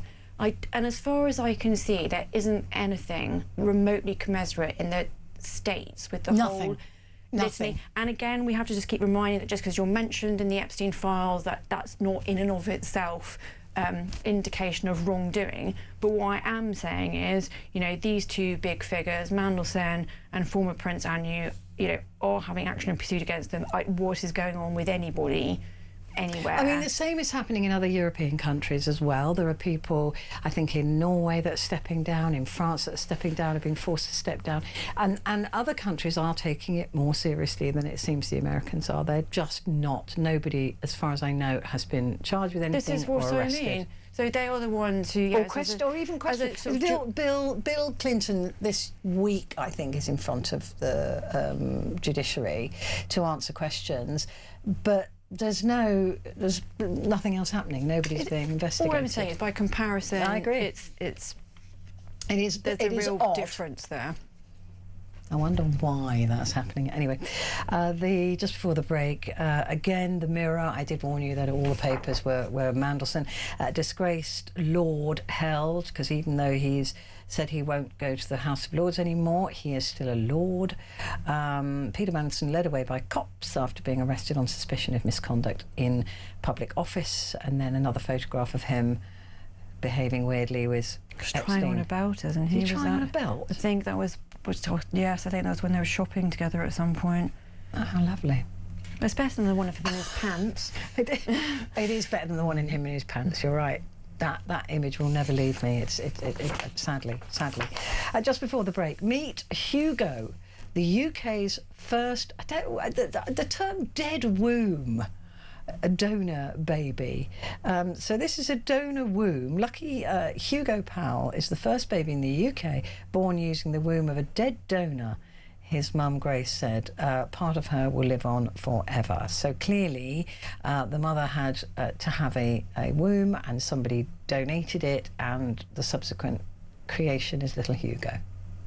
Scientifically brilliant. He looks like a very jolly little chap. All I'm going to say is, don't Google the words "dead womb baby," as I did when I was waiting to see what the story was. I didn't quite understand it first, so don't Google that. But very pleased that Hugo is here. Yeah, I mean, that really is a scientific miracle that they were able to transplant this womb into a woman and then to successfully have healthy term, a baby. Yeah. Science, medical science is extraordinary, but I just hope this little boy doesn't live with the term, "Oh, you're the first dead womb baby." No, you don't. No, you don't want that. We don't want that. Anyway, it is a miracle. Well, it's not a miracle. It is science, and science is brilliant. Quick break, and Amy and I'll be back in a moment.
across the UK. On DAB+, on your smart speaker, on your smart TV, and on your side. This is Talk. Hello there, it is Talk and it is Petrie here with you and with me, Amy Fisher, former Director of Comms for the Tory party. Looking through the newspapers for you for tomorrow. The Daily Express plot to bring jihadi bride Shamima back to the UK. Now, you may think when you first read that headline that is a governmental plot, but no, it is not, is it? Well, I mean, so this is Shamima Begum, very recognisable. She was one of the 3 London schoolgirls who, in 2015, fled to, well, made their way to the ISIS state and became kind of ISIS brides. As it details here, in 2019, with the fall of the Islamic State, she was captured, and she then had her British citizen stripped from her by the then Home Secretary in the Conservative government, Sajid Javid. She's been making various appeals since then, saying this made me stateless, you can't do this. The Supreme Court in the UK was sort of having none of it and is upholding the fact that her citizenship, her British citizenship, has been removed. So now she apparently is trying to plot to make her way here by paying people smugglers to help her return to Britain. Astonishing text messages from inside her detention camp claim. I mean, again, talk about bad news for Keir Starmer. Can you imagine if she turned up on one of the small boats? I mean, the small boats, which are the sort of one of the biggest weeping sores. Yeah. Policy he just has not got a grip on at all. And there was never any policy apart from, smash the gangs, which hasn't worked. They've had, 15 months. And imagine if this woman, quite literally a poster child for the Islamic State, managed to get here on a boat illegally with people smuggling. I mean, where's she going to go? I mean, the thing is, how is she to pay these people? To be honest, my reaction to that was purely through a sort of comms lens, if you like, because I don't. If you actually look at the practicalities of how she would sort of get out of her detention camp or make her way to France, I mean, hopefully there are so many elements to it that would make it impossible. But yes, just as a headline, sort of to strike fear into the heart of Keir Starmer, this young woman being even remotely tied into sort of people smuggling or raising the spectre of her coming here illegally in some way. The interesting thing is, though, is that if she did, we wouldn't be able to deport her. Yes, I think we would. Where to? Bangladesh. They've denied her citizenship as well. There's a big. Well, it's the legal, because that was. When you take citizenship away, British citizenship away from them, you can't make them stateless. No. So that was the sort of... Because she had dual citizenship. Yeah, so that was the backstop, which was, well, there's Bangladesh. Then, again, there have been the run-ins that Bangladesh doesn't seem to want her either. And obviously, since she failed in her last claim to the Supreme Court, the theory always goes, well, she's going to appeal to the ECHR anyway. So look, any of the legalities of who or where or why or who would have her are tremendously complicated, and actually any of which would be Keir Starmer's worst nightmare if she arrived here. Whether she could be deported or not, whether Bangladesh would take her, where exactly her appeal would go in terms of the ECHR, like any of it. Any of the spectre of her coming here. But also, I mean, a lot of these cases that she's bringing are obviously it's lawyers. Well, she's not a British citizen anymore, so she has no recourse, presumably, to British legal funds. No, well... Or does she?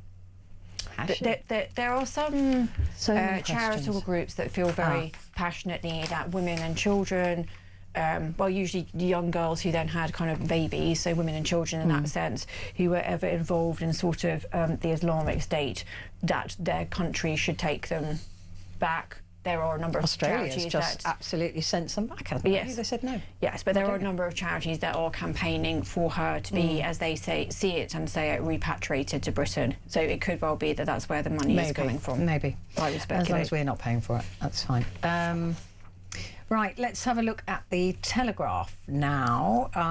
Aliens do exist, but they don't look like E.T. apparently.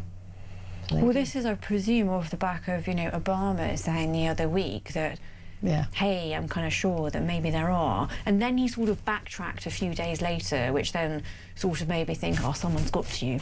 Yeah, I'm just going to whip my tinfoil hat out in a moment. Well, apparently Donald Trump is getting ready to make a big announcement, another distraction from the Epstein files, one believes, about aliens. So he I just think, isn't it quite arrogant to think that there literally isn't anything else out there? No, I think there is something out there, but I'm not entirely sure it's an intelligent form of alien. It's probably some sort of no, I'm not sort of saying, oh, little E.T., whatever. But yes, I think probably there is something out there. Although, from my patch of the world where my parents still live, where I'm originally from in Suffolk, there's a Rendlesham Forest. Are you familiar with this? Is this where the Rendlesham Forest sighting? So it was, 83 or early 80s. And it was a former US, that the US had used during the kind of Second World War, and then always had kind of an arrangement, as we always do, for US troops to be able to use various bases, as it was, I think, during the Cold War. And so basically the guy who was on this patrol was a very sane sort of, he was a ranking US person. I'm going to say captain. Like he wasn't a sort of, he was a guy with a good record, and yes, he was very convinced. There's a sort of 13-minute tape of him phoning into like the watchtower of, I can see these lights and they're moving very quickly and they're moving in a formation and I don't know what's going on. And sort of, if you are minded to dig into sort of the existence of USOs and whatnot, the Rendlesham Forest sightings are quite the sort of mainstay for that. And you really are looking at me like you do wish I would put out my tinfoil hat now. No, but seriously, if you on your way home, just Google them, because even very sceptical people are, because of the person reporting it, because he was literally doing it on an official channel, like he was on guard duty essentially. People have always sort of looked at that as being a slightly odd circumstance. And if there were lights in the sky, which is something widely accepted that they were, okay, maybe they weren't aliens, but what else was going on? Yeah, interesting. I shall, on my way home, I shall Google that. But anyway, aliens do exist apparently, but they don't look like E.T. Mandelson arrested, so that is the main story. This is quite a troubling story here. Nottingham killer freed because he was black. This is Valdo Callacane, who killed those three people, Barnaby Webber, Grace O'Malley Kumar, and there was the older guy as well, wasn't it, Ian Coates, and they said that it's believed he was released because to keep him might have looked racist. This is going to be very troubling. I mean, so it's the first day of the inquiry, isn't it? Into the inquiry into this, because it is known that Valdo Callacane had been arrested, released, and crossed had intersected with various services, both kind of on the criminal justice side and mental health side several times. So that is known. Exactly how far this goes into the suggestion of this headline here is not quite clear from the text that we have, as I say, from the first day of the inquiry on the front of the Telegraph. But that's going to be very challenging if there is any suggestion that race played any part in what are decisions that should not have been made on such grounds. They're saying that he had a psychotic episode in May 2020, but was not committed into a psychiatric hospital after professionals considered an over-representation of young black males in detention, which of course should have had absolutely nothing to do with anything. I mean, this is unbelievable, isn't it? So it's the KC that has said that it was this concern about over-representation. So, as I say, it's difficult then to tell from the copy here on the Telegraph, whether there's sort of documentation that says that, or what else. Do you see what I mean? What else they're going to have that could suggest that would have been the case was obviously never should have been part of any decision making. No. I mean, anywhere ever about anybody. But yeah, that could clearly be very difficult for the medical and indeed the police involved in any of that. I mean, especially for the families of these three as well. Just finding out things like that must just reopen everything. Well, whether it was preventable, essentially. Yeah, exactly. And I thought his Barnaby's mother, she's the sort of public face for the parents. She's very calm and she's incredible, isn't her she? Her statement this morning was just, I mean, I thought it was the lawyer. Genuinely, I thought it was the lawyer. And she's then I sort of so pulled together. Thought, wow. Yeah, incredible woman. But just awful thing to learn. Well, as of Tuesday, the 24th of February, of course, it is the 4th year anniversary of the invasion by Russia to Ukraine.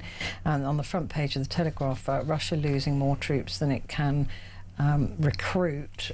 Ukraine making phenomenal wins at the moment, actually. So as the copy here says, Vladimir Putin's forces are losing 40,000 men a month. I mean, that's it is extraordinary, and the fact that the whole narrative that Ukraine is losing and it's doing really badly is completely false. No, it is completely false. Russia is clearly pumping everything, quite literally, in terms of cannon fodder, young men, sort of flesh into that, and the majority of the deaths have come from drone strikes. So it's technology that are clearly helping the Ukrainians. Yeah, so there's 4 years as of Tuesday. So I'm going to be looking into that a lot on the programme, looking at those 4 years and really how Russia is not winning. It's not losing, but it's not winning. Thank you very much indeed, Amy Fisher, former Director of Comms for the Conservative Party. Thank you. Very We'll nice see you very soon. Thank you. Right, coming up, it's you.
Across the UK, on DAB+, on your smart speaker, on your smart TV, and on your side. This is Talk.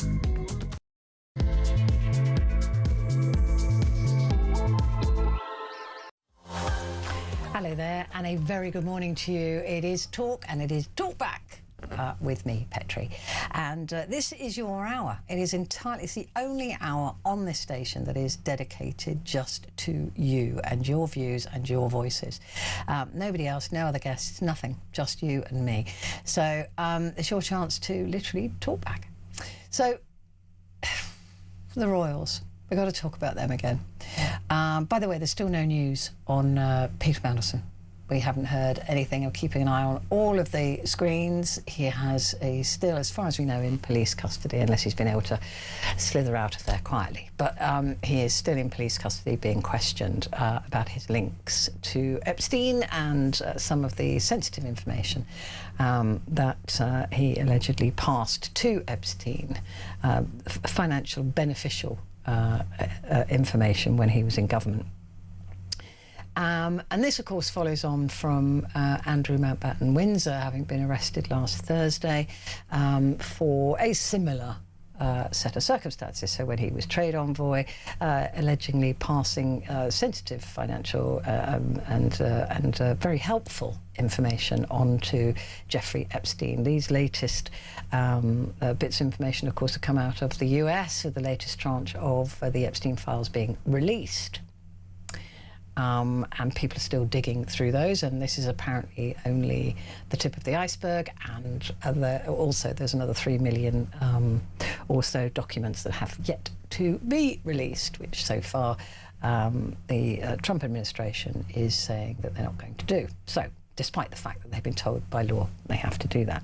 So that's kind of the background to this. But the question I want to ask you, really, because there's more and more stuff coming out now, and King Charles was apparently warned as long ago as 2019 that the royal family's name was being abused by Andrew and his business associates and his business associations. In a bombshell email, a whistleblower told the palace that the former Duke had secret financial links to controversial millionaire financier David Rowland, who was abusing his royal links. Messages seen also appear to show that Andrew, who was sensationally arrested on Thursday over suspicions of misconduct in public office, allowed Mr. Rowland to effectively join in with his official duties. So basically, passing information that was very, very helpful to certain people who could make money out of it. It has been going on for years, and apparently the king was warned about this. And I just wonder if the royal family, if King Charles can survive this, because although King Charles has said that has stripped Andrew of all of his royal titles, he stripped him of his mansion and has moved him to, like I said, a smaller mansion on his land. Doesn't seem like much of a punishment, but still, for an arrogant man like Andrew, perhaps that is the greatest punishment, is to lose his title. But how much has this tainted King Charles? And as we learn more and more, and as more and more information comes out, will King Charles be able to survive this as our monarch? And it also brings into question, really, the entire House of Windsor. Now, I don't have a problem with the royal family. I genuinely don't. I'm a bit take them or leave them. I think that they do a reasonably good job. I think that the Queen was marvellous and all of that. My father was a royal commentator, so I sort of brought up with all the royal stuff and learning all about the royals. So I don't wish them ill. Right, I genuinely don't. I don't particularly care, but I don't wish anything bad to happen to them. However, it seems that the Andrew saga is going to pour problems onto the House of Windsor, and it has poured problems onto the House of Windsor. And also, although Sarah Ferguson may have not done anything criminal, she's also brought shame on the royal family. On the whole thing, really, this sort of grubby begging for money from a paedophile, and just being, it's just awful. It's just horrible. I think she's done. I don't think she's coming back into public life. She would like to come back into public life, but I asked you a similar question to this a couple of weeks ago, can the royal family survive? But actually it's just getting worse and worse and worse. And if it turns out that there has been any form of cover-up for Prince Andrew, formerly known as, what does that mean? What do you think that means? If there's been any kind of cover-up, if members of the royal family knew and kept quiet, I'm just saying if, right? There's no suggestion of that. The king has been very open. He has said, I'm giving you all of my email. You can have anything you want. The police can have anything they want. But what if this just gets worse and worse and worse? How do you stem this? How do you stop this rot from spreading even further? 0344 499 1000. Calls are charged at the national rate, and you can text the word talk and your message to 87222. In the last half an hour there was some breaking news that I also want to share with you again, and that is after Australia contacted the British government and said we have no objection whatsoever to Andrew Mountbatten Windsor being removed from the line of succession. As a Commonwealth country, Britain needs their permission for this. New Zealand has now done the same thing. So it's the second Commonwealth country that has now said New Zealand would support the UK government if it proposed to remove Andrew Mountbatten Windsor from the line of succession. A spokesperson for the Prime Minister, Christopher Luxon, has said. Andrew currently is 8th in line to the throne. And I was going to ask the question, do you think he should be removed? But I'm not sure there's anybody who would say no. If you do think he should stay, let me know. You know, we're meddling with the royals and the line of succession. But what do you think? I mean, all of the Commonwealth, I think there's going to be a domino effect now. We'll see more and more of these Commonwealth countries come forward and say, we have no problem with Andrew being removed. We need that constitutionally. We can't remove Andrew from the line of succession without the say-so of our Commonwealth family. So they have to say, yes, we have no problem with that. And then the courts and the government and the Lords or whoever has to deal with this can then deal with it and remove him from the line of succession. It would just be a, I don't know, symbolic. I don't think it's ever gonna, it wouldn't mean that much in terms of would he ever become king? No. But I suppose the symbolism of it would be incredibly powerful around the world. So that's where we are. And I'm asking you really, what next?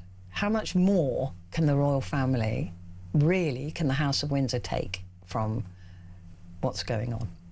0344 499 1000. Kay has called from Neath, and Kay is a first-time caller. Hello, Kay. Hi, Petrie. Good to talk to you. Tell me, what do you think about this? Well, you hit the nail on the head there when you said symbolic. You know, I still refer to him as Prince Andrew, and I suppose as reporters, to say Andrew Mountbatten Windsor is quite emotional. He's still a prince, but whether we like it or not, he's still a prince. You could take away his titles, you could do what you like, but he was born into that family, and there's nothing that anybody can do about that. So I still refer to him as Prince Andrew. Now, when you talk to, I don't know about any of our listeners, but people, I think, are just, fed up, the public, just think, oh, God, Prince Andrew again, because this has taken such a long time to reach this point. When you think that poor Virginia Giuffre brought this up in 2011, we're now in 2026, and, it's only now gaining momentum. Andrew, look, there's always been scandals in the royal family, always, for the hundreds and hundreds of years. If you remember, even with Prince Andrew's father, the Duke, he was alleged to have involvement in the Profumo affair in the 60s. That was scandal at the time. Prince Andrew, in the early 80s, he went out with Koo Stark, who at the time was, she wasn't judged very well. No, she wasn't. She was acting in nude scenes, which is quite mild to today's standards when you think about it. Yeah. But at the time, it was a terrible scandal, and so therefore they finished the romance after 18 months. But Andrew, I think the royal family has known each other's secrets. Even the Queen, she would know. I wouldn't say she was complicit in it, but they're her children, and she would know. And everything that's said to us as public is what they want to feed us. And nothing more, nothing less. I just feel with Prince Andrew, he's a very unsavory character, there's no doubt about it. He's arrogant, he's oafish, as you said. But I do feel there is a bit of a witch hunt with him at the moment, and the Brits in general, because where's the Americans in this? Where are they being held over the calls for this business? That poor girl, trafficking, yes, that's really bad. But they knew about his association with Jeffrey Epstein. I do have to say here, for legal reasons, that Andrew's arrest was to do with misconduct in a public office. It was nothing to do with any of the other allegations. But you are absolutely right, Kay, to say that there was always a grubbiness about this. Like you said, with the whole Virginia Giuffre, the allegations, the denials. Because that's how it started. That's how it started. That's how it started, with Virginia bringing up the accusations of she was trafficked to Prince Andrew. Yeah. And then it sort of escalated from there. And then now this, conveniently, the trade envoy bit has come up, whereby instead of having it for that, they'll go for this now instead. Well, it does feel like... just as grubby. I did say the other day, Kay, it's like the old mafia bosses that they couldn't get for, the murder and stuff, so they got them on their taxes. Yeah, that it does feel a bit like that, and I completely agree with you that does feel like that. But if he did do what he's been questioned over, there's been no charges at this particular time. He denies any wrongdoing.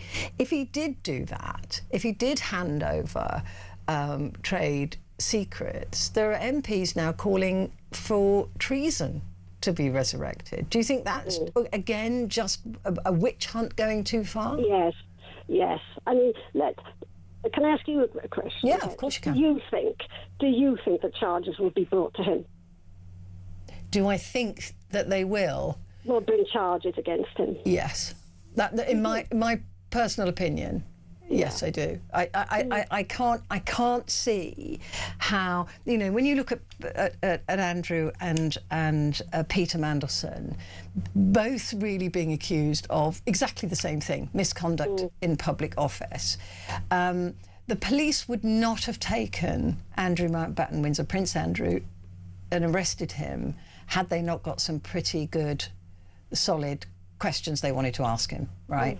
Do you think it was... it's just, as I say, a people pleaser thing? Listen... stranger than fiction, so they say. Fact is stranger than fiction, and I think that's very, very true. I mean, this could just be a veil just to keep the public happy. We've taken in, we seem to be doing something, and I'm not going to. I don't think you're wrong at all. I have actually looked at this and thought, well, this is a bit of a sacrificial lamb. This is a bit of I believe it is a bit of a witch hunt. I think in this country we love tearing people down, right? Yeah. We do. This is salacious, it's scandalous, it's interesting. Yeah. I agree with you on that, but I also believe that if he did do what he's being accused of, then he needs to answer for that. Oh, certainly, most certainly. I totally agree with you there. I just think, how can I say this? I think in all areas of top businesses, it's a matter of you scratch my back, I'll scratch yours. I agree. I don't think this is unusual at all. No. In any business, within the elites and royals, and it's all business, and that's how it's done, really, isn't it? I completely agree, Kay. He's had the public person help pay for these things as well, his lifestyle. Yeah. You're absolutely bang on, and there'll be an awful lot of people who are ex-trade envoys or even current trade envoys or people going, oh, you mean I'm not allowed to do that, to feather my own nest, right? It goes on all the time, I'm sure of it. Yeah. Like you said, these elites, they live in a different world to us. Yes, yes. Different set of rules. And the fact that he's a prince. And the poster boy. To nab a prince, a British prince as well. Yeah. You know, and the British public, you know, we sort of, like you said, we like to see people teared down. Yeah, we do. And, you know... We like to cancel them. We like to stomp on them. We like to make their lives miserable. You're absolutely right. Okay, you're absolutely spot on with everything you're saying, and I completely agree with you. I think that this is symbolic. I think that this is about, this is a bit of a witch hunt. All of those things, I don't think we'd be the least bit interested if he wasn't Prince Andrew or Peter Mandelson. But if they've done it, they need to answer to it in the same way that you and I would have to. But other people never will. No, they won't. They won't. If it was you or I and we did something terrible, we would be either heavily fined or put into prison. Yeah. He won't go to prison. No. Even if he's charged, he won't. No, well, Mandelson. No. Well, I think, do you know, I think Mandelson might. Do you? Mm. Oh. I do. I do, because, you know, again, if he's got anything to answer to. But the tricky thing is with this law, this misconduct in a public office. Like I was saying earlier, it doesn't matter if we can prove that they did it, right? That doesn't matter. The proof, you know, there's a lot of stuff there which is, you know, that would lead us to believe that that's what they did, right? It is whether they knowingly did it is the question that they have to answer, and that's what they'll be answering to the police. So the fact that they did it, and there's proof, if there's proof that they did it, that's not enough. They have to have done it willfully and with malintent. That's going to be difficult to prove. It is, yeah, exactly. Yeah, exactly. That's how dodgy it is. Yeah, it is very, very dodgy, and it's the fact that he's a royal. But, you know, royals have always been in scandals one way or the other. Yep. I mean, we live in totally different times, you know, now from the 60s. It's easier to dig, I suppose, than it was maybe in the 60s. But, yeah, I think... and it's sort of, to me, it's sort of detracting away from the other side of the Epstein business. You know, that's still ongoing. Yeah. And now we're just talking about this treason. It's like if we were in medieval times. I know. Where are we, Kay? What has happened to the world? I mean, what I want to see is people in the US being prosecuted or questioned about the other sex trafficking and the more disgusting side of the Epstein files. And I think that actually what is going on is that it's a case of, right, well, you know, if we can make people fall for the non-sexual side, maybe that'll take the heat off everybody else. But I hope that it doesn't. Kay, that was a brilliant first-time call. Oh, thank you ever so much. Well, I'd like to do it again. Well, please do. You're so welcome. That really was genuinely a superb call. Thank you very much indeed. There's Kay there in Neath. She's a first-time caller. It's as simple as that. Just pick up the phone, have a chat. I've got to take a quick break, but I will be back in just a moment.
across the UK.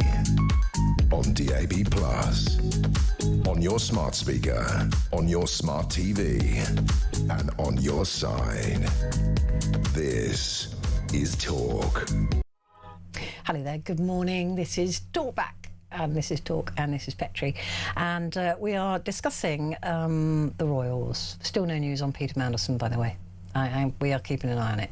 But he, as far as we know, is still in police custody.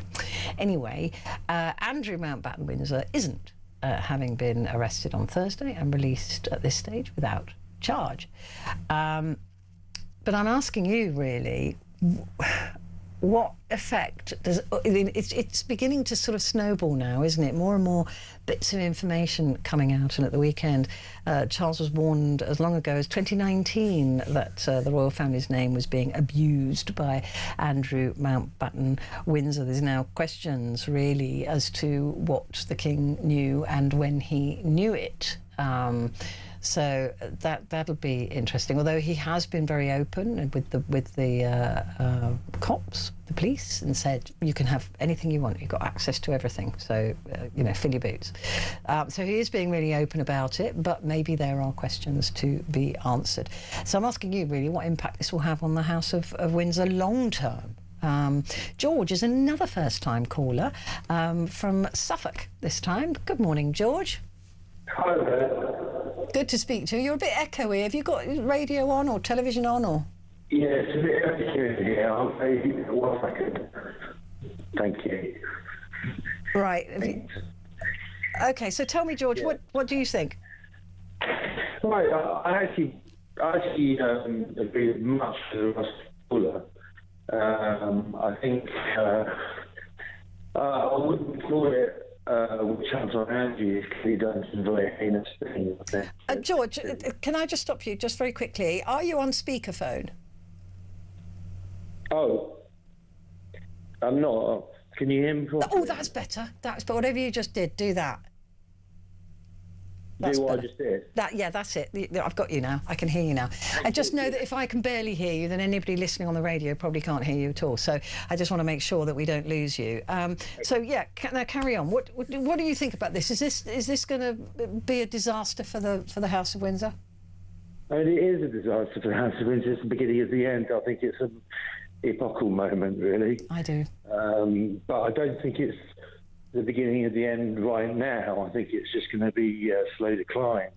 I studied history at university, and there have been sort of slightly ignoble princes or cousins of princes that get in trouble, and if the leading monarch is a favourable monarch, then that actually makes the public love the monarch more. So I think Charles is a very beloved monarch and can weather the storm.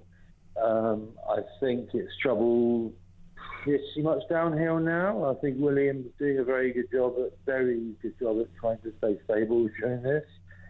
So you think in the immediate term? I think George could be in a bit of trouble, really. Yeah. So I agree with you. I think this is a really big moment. This is, like you said, it's epoch-making moment, isn't it? It really is one of those moments where you think, OK, everything's changed. Yeah, exactly, really, to be honest. Everything's changed, but you don't think it'll be... Tragic, really. You don't think it'll be a quick decline? Well, as I say, I'm predicting... But I think, the crowd are pretty much loving Charles. I think Charles is quite a lovable king. I think it's not about getting away. That getting away is rather a nasty way of putting it. Getting away is knowing about his brother's business, because frankly, all families get to know about their siblings or family's business, and sometimes have to be... have to deal with that. I think you probably understand Charles. I feel really sorry for William because he just doesn't need this right at the moment. Obviously, he's thinking of very noble, pure, and rather strong ways of how the monarchy deal with how their outward approaches to the public now. What's that called? They call it the don't explain, don't complain. Never complain, never explain. Yeah, that was the Queen. It's a very dangerous thing to do, because then they become part of societal debate and government debate, and that's also, whilst decline could be quite a frictional moment. Yeah, I'm wondering if in the sort of middle future we're going to be looking at a much smaller royal family, sort of akin almost to the European model, where there's no state funding. I study revolutionary history, so I can be a little bit too, it's the end of the world. Revolutionary history, fascinating, yeah. Because I think it could be just a total reformation of the monarchy, so that it's just another style, I think. Yeah. But at the moment, is trauma. Yeah, I can't see the royal family existing in its current form. I mean, I'm really I'm making predictions about poor people, but I think if reform gets in, frankly, we're quite close to, as Johnny Watson says, anarchy in the UK a little bit. It's not quite as terrible as that, but there is going to be a little bit more anarchic behaviour, especially amongst young people who don't have jobs and etc. I think it could be a bit of a rebellious time we've got coming up. And what was your question? Because I was going to fit it in with that. I don't think they'll exist in their current form, basically. Well, my point was in just saying that it could be George, who is King George, if it comes to King George, maybe a serving of the purpose of the royal family then. I think it's really interesting to you say about reform as well, because I do think we're entering into. But we are entering into a period of rebellion. Even if it's not political rebellion, even people saying, well, we've had enough with the status quo. We've had enough with the way the world is being run. And what Nigel Farage, I don't altogether support his policies. I've got massive. I think they're massively harmful. But people are wanting a brand new change. I think a more real change. Just getting a grip with.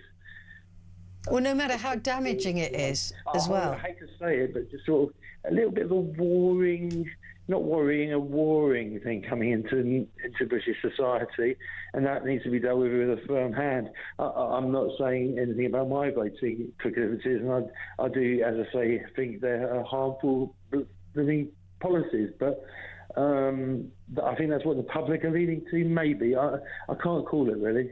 No, I would agree with you. I think that there is a sense of political frustration in this country. We're sick and tired of the status quo. We're sick and tired of flip-flopping.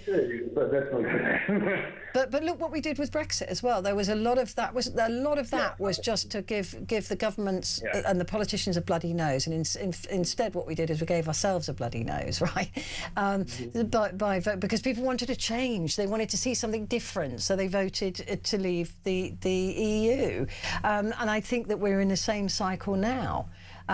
With the rise of reform and the rise of the right. It's just this being sick and tired of the status quo. The responsibility on Keir, I think the problem with Keir is he has a dynamically long-term vision future of the country when he's only got 4 years to do it. So he's actually. I think people don't warm to him. I don't know why, but people don't warm to him as a personality. That doesn't certainly help. In fact, sometimes that's the paramount thing people think about, because you've got to understand there's primitive ideas in how we form our judgments on politics. You just think, I just don't like him, and sometimes that's enough. Well, but he's got a long-term vision. He's actually, I think, about as best you can do with a very, very poor hand by the Conservatives. Oh, we've lost George. Yeah, I agree. But I mean, listen, I met Keir Starmer and I didn't warm to him either. He's he's a very strange chap. But anyway, brilliant first call again. Excellent. Both of you go to the top of the class. So thank you very much indeed, George. That's George and Kay. If you want to join the alum, do 0344 499 1000.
Across the UK, on DAB+, on your smart speaker, on your smart TV, and on your side. This is Talk. Hello there, this is Talk, and this is Talkback, and it's Petrie. And we are talking about the royals, really, and after this sort of weekend revelations that Charles was warned about his brother's secret deals. This is from a whistleblower. Told the palace that the royal family's name was being abused by Andrew. So King Charles now really being thrown into the midst of this, to see, you know, people now questioning what he knew, when he knew it, and how much he knew. Really awkward, difficult situation for the king to be in. And as many of you are pointing out, that Andrew is still a prince. I mean, he is still the late Queen's son, and he is still Charles's brother. He is still William's uncle. He's still part of the family, whether you take his title away from him or not. It's his blood right, if you like. But will he be removed from the succession line? Probably. I don't know how it will be done and when it will be done, but yes, I think it will. We've heard that Australia and now New Zealand have backed any decision by the British courts to remove, or the government to remove, Andrew from the line of succession. I think that other Commonwealth countries will now domino and come forward and say the same thing. And I also agree with Kay. I think there is a part of this where Andrew is a bit of a lightning rod for the Epstein files. I think that there's a lot of desire for us all to see justice for what happened. Maybe Andrew is being thrown to the wolves because of that, although I will say that his arrest was only in response to his the potential for him with misconduct in a public office. He has not been arrested or questioned about any connection with Epstein and the child sex trafficking that has occurred. But I think a lot of us want to see a desire to see some form of justice for something. You know, I mean, even today, when Mandy was Peter Mandelson was arrested, Virginia Giuffre's family came forward and made a statement saying, "Look, we're just glad to see arrests happening. We know that this is not in connection with our sister. This is not in connection with Virginia, but we're seeing some form of arrests happening in regards to the Epstein files." And I think there was a lot of that going on, and I, being honest with you, I suspect that's what's in my head as well. It's just I just want to see some movement on that, but it, you know, like I said, he and Peter Mandelson have only been questioned over their connections with business dealings with Epstein, and for no other reason. So I'm asking you really what impact this will have going forward. Debbie is in London. Hello, Debbie. Good morning. Hey, Petrie. How are you? Hey, Debbie. I'm good. How are you doing this Tuesday morning already? Oh, I've stayed up 2.5 hours to talk to you. Oh, bless your heart. I love you. I love you for that. So tell me, what did you want to say? Well, the bottom line is, Andrew and Mandelson, they've committed, it's espionage. They have sold, as what's come out, that he's... Well, if they're found guilty of it, they're being questioned. That's what they're being questioned on. But if you look at someone like Andrew, I mean, I used to work at a polo club down south, which he lives on the estate of, or did. And he is very arrogant. But at the end of the day, he has brought his family into disrepute. He's brought this country into disrepute. Now, I've served the sovereign when the late Queen was alive. That's when I was in the army. And you meet them, or they turn up and you sort of wave from the back lines, and you're meant to really respect them because it's Queen country, you know. And I just think he's let us all down. But because of his arrogance, I think he feels that he was above the law, and no one is above the law. And I do find it very comical that the ginger one he was married to has just legged it. Yeah, she's gone, isn't she? Yeah, they were supposed to be the most happily divorced couple in the world. They were living together at Royal Lodge for a while. 100%. And they've lived together since they split up. They lived at either end of the house on the Windsor estate. But she's legged it, and she's gone to a place where extradition is quite difficult. And I just go, why would you run off if you have nothing to hide? Embarrassment? Something to hide, I'd say. Well, I mean, actually, having said embarrassment, I'm not sure they're capable, either of them, of embarrassment, frankly. I'm not sure I've seen any evidence that Fergie has ever been embarrassed about anything that she's done. Was there not a song once that a group did? It's all about the money. Yeah. It's grubby, isn't it? I can't believe you'd sell your soul. And the poor Queen, I don't get someone that has children that says, oh, that one's my favourite. I think that's quite harsh. But she tried to help him out. I think it's unfair to basically label the entire royal family that they knew something was going on. There's a great saying, you can pick your friends, you can't pick your family. And most families have got, this sounds really bad, have generally got like a black sheep. I'm tracing my family tree. I've fallen across a black sheep that I've never met before, and you're like, oh my God. But, you know, you can't be held responsible for what your family do. You can just advise them, don't do it. It's not really a good idea. But I do think this is a massive mountain for him to fall down on, because, like you've said with your other guys you've been speaking to, this is the start. And yes, I mean, I've got Virginia G. Frey's book, Nobody's Girl, and I'm halfway through it, and it's like, wow. And where he said that he'd never met her before, and now they've said the photo is real. The man is a born liar, bottom line. But I think he thought he was untouchable, and I agree. Sadly he's not. I agree, and I think that is the issue, is that I imagine in Sandringham right now, he's sitting there going, I don't know what all the fuss is about. What's all this fuss about? You know, I haven't done anything wrong. You know, I genuinely believe that he genuinely doesn't think that he's done anything untoward.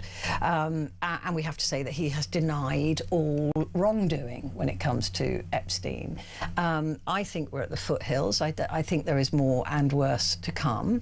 And I don't know how much more the royal family can survive. I really think this is a big moment. I think we've heard before, there's been scandals before, right? There's always scandals in the royal families. This feels a bit different. This feels like it really could change the direction of the monarchy in this country. Well, we had the, you know, oohs and ahs about Diana's death and all that sort of like stuff going on. So that was quite bad. But no, this is awful. And I would just say, if Prince Andrew's, well, he's not Prince anymore, but he is Prince Andrew, right? In my head, he still is, because he's the Queen's son. Yeah. But if he's listening to your show tonight, mate, you are your mother's favourite son, apparently. How dare you bring her family's name into disrepute? She, you know, if you were her favourite, how could you do this to her? You disgust me, and you deserve what's coming to you. But as you've said earlier with other people you've spoken to, there are people all over the world that should be brought into this. It shouldn't just be him, but it's because of his status, who he is. He's a great fall guy. So I'm glad Mandelson, who I don't understand why Mr. Starmer appointed him when he got sacked twice previously. I mean, look, if you're looking for red flags, right, this guy was waving one like Les Miserables. On the battlefield. I mean, it was a flag like that. It wasn't a little red flag, right? And the fact that they sped through his security and all of that, there's more questions come up every day than we've got answers yet. I just think if you appoint someone like that, they've got something on you. It's a point of do this or I'll say this, and okay. Yeah. I find it all very odd, but then I'm a very black and white person, you know. There is no grey with me. But I just find it all a bit odd. I just feel very sorry for someone who I admired, cried when she died, you know, served her. She would hate this, bless her. Yeah, I mean, in a way, thank goodness she's just not, you know, this didn't happen while she was alive, although the accusations from Virginia Giuffre happened, of course, when she was alive, because she was able to give Andrew £7 million of the 12 million in order to pay Virginia Giuffre off. My mum and dad would definitely ask questions if I said, look, can I have a couple £1 million? Or just say a couple £100. Yeah. And they would go, why, Deb? And I'd go, got to pay someone to be quiet? But why? Oh, I don't know, I've never met them. They'd be like, no, you're on your own. Yeah. So it is a little bit odd, but because I love the monarchy, I admire the royal family, I've served Queen and Country, I really hope it doesn't all come out that everyone knew and let them get away with it. But, you know, we go back to, you can choose your friends, you can't choose your family. And yeah, very true. Up in the room, you know, how can you control what he's up to? But I heard on the show, not your show, but on Talk the other day, I'm sure it was Talk the other day, where someone said that stuff was going through the kids' accounts. I really hope that's not true. Yeah, I've heard that as well. I really hope that's not true. I mean, there's just more and more, you know, like the goddaughter, Fergie's goddaughter was introduced to Epstein as well. You've just got to wonder what the hell these people were thinking, right? And it is also grubby. And what is unfair about this is that you know, these two men are being questioned because of their status, but there are thousands of others of equal status or of higher status who have they're not even worrying when they go to sleep at night. Do you think money talks? Yeah, definitely. Money and power. These people, these people, Debbie, who live in a rarefied world that you and I have got literally no chance of ever entering, and I actually wouldn't want to. But, no, I agree. But they live in a different plane. The arrogance, the nastiness, and this sense of entitlement. They don't even blink. You know, they don't care. And there's you know, this is how the world is being run at the moment by these usually men. Yeah. The whole world. You know, we do focus on the men bit, but you look at who's locked up at the moment. She's female. Fergie's involved in this, buggered off to the UAE. It's not just men that are paedophiles or wrong'uns. No, it isn't, but it is a majority. Particularly if you look at the accusations during the Epstein files. But yeah, but the world is run by men. We live in a patriarchy. It's as simple as that, and they get away with a lot. This is just a tip of the iceberg. I just really feel that, you know, the monarchy bring so much tourism to this country, and they do so much good, as in people want to come up. I've got Canadian family, and when they come over the first time, can you take me to Buckingham Palace? Yes, of course, off we go. You know, they're just proud to come and see all that stuff. we don't need this. We don't need this, but we can't change it because he's done it. He's done it. Well, we don't know he's done it because he's not been charged. But let's be honest, there's no smoke without fire. And if he has done it, and I hope they take him down for, especially the book I'm reading, they should take him down for a lot more. Well, if he has done it, he needs to answer for it. But whether, like I keep having to say legally, the only questions he's been asked at the moment are in relation to those business dealings. Exactly. So, as to anything else, he is denied any part of. Debbie, thank you for staying up. I love that. Thank you very much indeed. Quick break. Back in a sec.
Across the UK, on DAB+, on your smart speaker, on your smart TV, and on your side.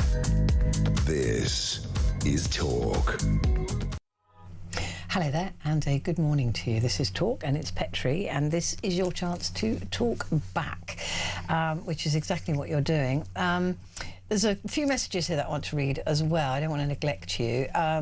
This is from Anne in Archway, who says, of course Charles knew, everyone knew what his brother was like. That's why he tried to stop Andy being given the post, which is true. This is from Amanda, who says, I actually think King Charles is an honourable man who loves this country. Anything he may or may not have spoken up about, I feel, was done with the best intentions. I do also think he's an honourable man who loves this country. Whether that saves the monarchy or not, I don't know. And Joanna says, I think King Charles has known long before 2019 a lot of what Andrew was doing, especially with young women and the company he kept. The King even objected to Andrew being given the post in the first place. King Charles immediately threw Andrew under the bus before a lot of the files were even released, and without being found guilty of anything. He knew what was coming, and I think he knows there is more. The staff are tied with non-disclosure clauses, but they could complain to the firm about what was going on. We can only hope he shielded Queen Elizabeth. And that's Joanna from Salisbury. Yeah, it is interesting, isn't it, that Charles sort of, stepped in and took away Andrew's titles and his home and all of that kind of thing before this tranche of Epstein files came out. So there is a question whether King Charles will ever be asked it directly. I don't know, but there is a question as to what he knew when he knew it. But will he ever answer that? I don't think so. But it's still a question worth asking, even if you don't get an answer to it. Let's talk to Mark now in Glasgow. Good morning, Mark. Hi, good morning, Petrie. What do you think of this, particularly the removal of Andrew in terms of the line of succession, if that were to happen? I think we're treading on very, very dangerous ground there. We've got a whole storm of things coming together. The USA have done nothing about Clinton and all the other billionaires who are known to be involved in the Epstein files. Absolutely untouched, the lot of them. It's been very easy for them to sort of dangle a very high-profile Brit and of course Mandelson as well, to distract from the Epstein American sort of scandals that are going to hit eventually. But I think there's something that we do need to think about. First of all, if you look at Canada, Australia, New Zealand, etc., the major sort of Commonwealth countries, they're all very socialist at the moment. They've got Mark Carney, goodness me, he is destroying Canada with his crazy socialism and links to China, much as Sir Keir Starmer is doing here. But you've got Australia and New Zealand, and it seems the ideal time that perhaps the Commonwealth is just going to fall apart completely. Now that plays into something else. We are run at the moment, the entire hierarchy of the Labour Party in terms of ministers, Tony Blair, who's pulling all the strings in the background and so on, are members of the Fabian Society, which is a very sort of lefty socialist society. They want political elites and the billionaires of the world to run the world. So if you want to have socialism, you can't have a royal family. Kind of convenient then that this completely unnecessary idea of taking Andrew out of the line of succession, because he's never going to be anywhere near it, is suddenly being put forward. And this is dangerous, because if Parliament can decide to remove one person from the line of succession, then by setting that legal precedent, Parliament can then decide to remove anyone from the line of succession, which means we become a republic. We remove the royal family. They are completely washed out of British society, everything they stand for. And we'll end up with God help us all, someone like President Blair or President Starmer. Can you just imagine that? No, thank you. I agree with you. I think, Mark, that's why I wanted to talk to you when I saw the notes, because I think what you've said is really, really interesting, and it does set a precedent. You're absolutely right, because if laws are rewritten just to get rid of Andrew Mountbatten Windsor, then you're right, they can be used to get rid of all of them. Yeah. Absolutely. You'll have Prince Charles has said something not PC or woke enough, so he'll have to go. But Labour's majority in Parliament right now, they can do what the hell they like. And then if Kate and William, I can't remember, is it Wills, perhaps they have a faux power or something in the skeleton in the cupboard from way back. Or they do something which doesn't quite suit Starmer and co. And there we go again. And before you know it, they will have just taken the whole lot of them out. It is absolutely the case that every minister. Forgive me, I'm a bit sort of anally retentive in the sense that every time somebody comes on to speak in Parliament, anytime anybody, even some of the people appearing on your show and your competitor, Elizabeth, GB, and have people on their panels. As soon as they start spouting the most crazy Labour-supportive nonsense, like, oh, hang on, get that name out. Are they a member of the Fabian Society? And almost invariably, they are. Really? Now, oh God, yes. I mean, it's really become a big thing now. I've got a list of them all, and I just Google Fabian Society. Yep, every last one of the Labour front bench junior ministers. There are something like 65, 70 of them. So, I mean, the fact that this would be convenient, right? I completely agree with you. I think it's an exceptionally interesting point that you're making. But they didn't make him do what he's being accused of doing.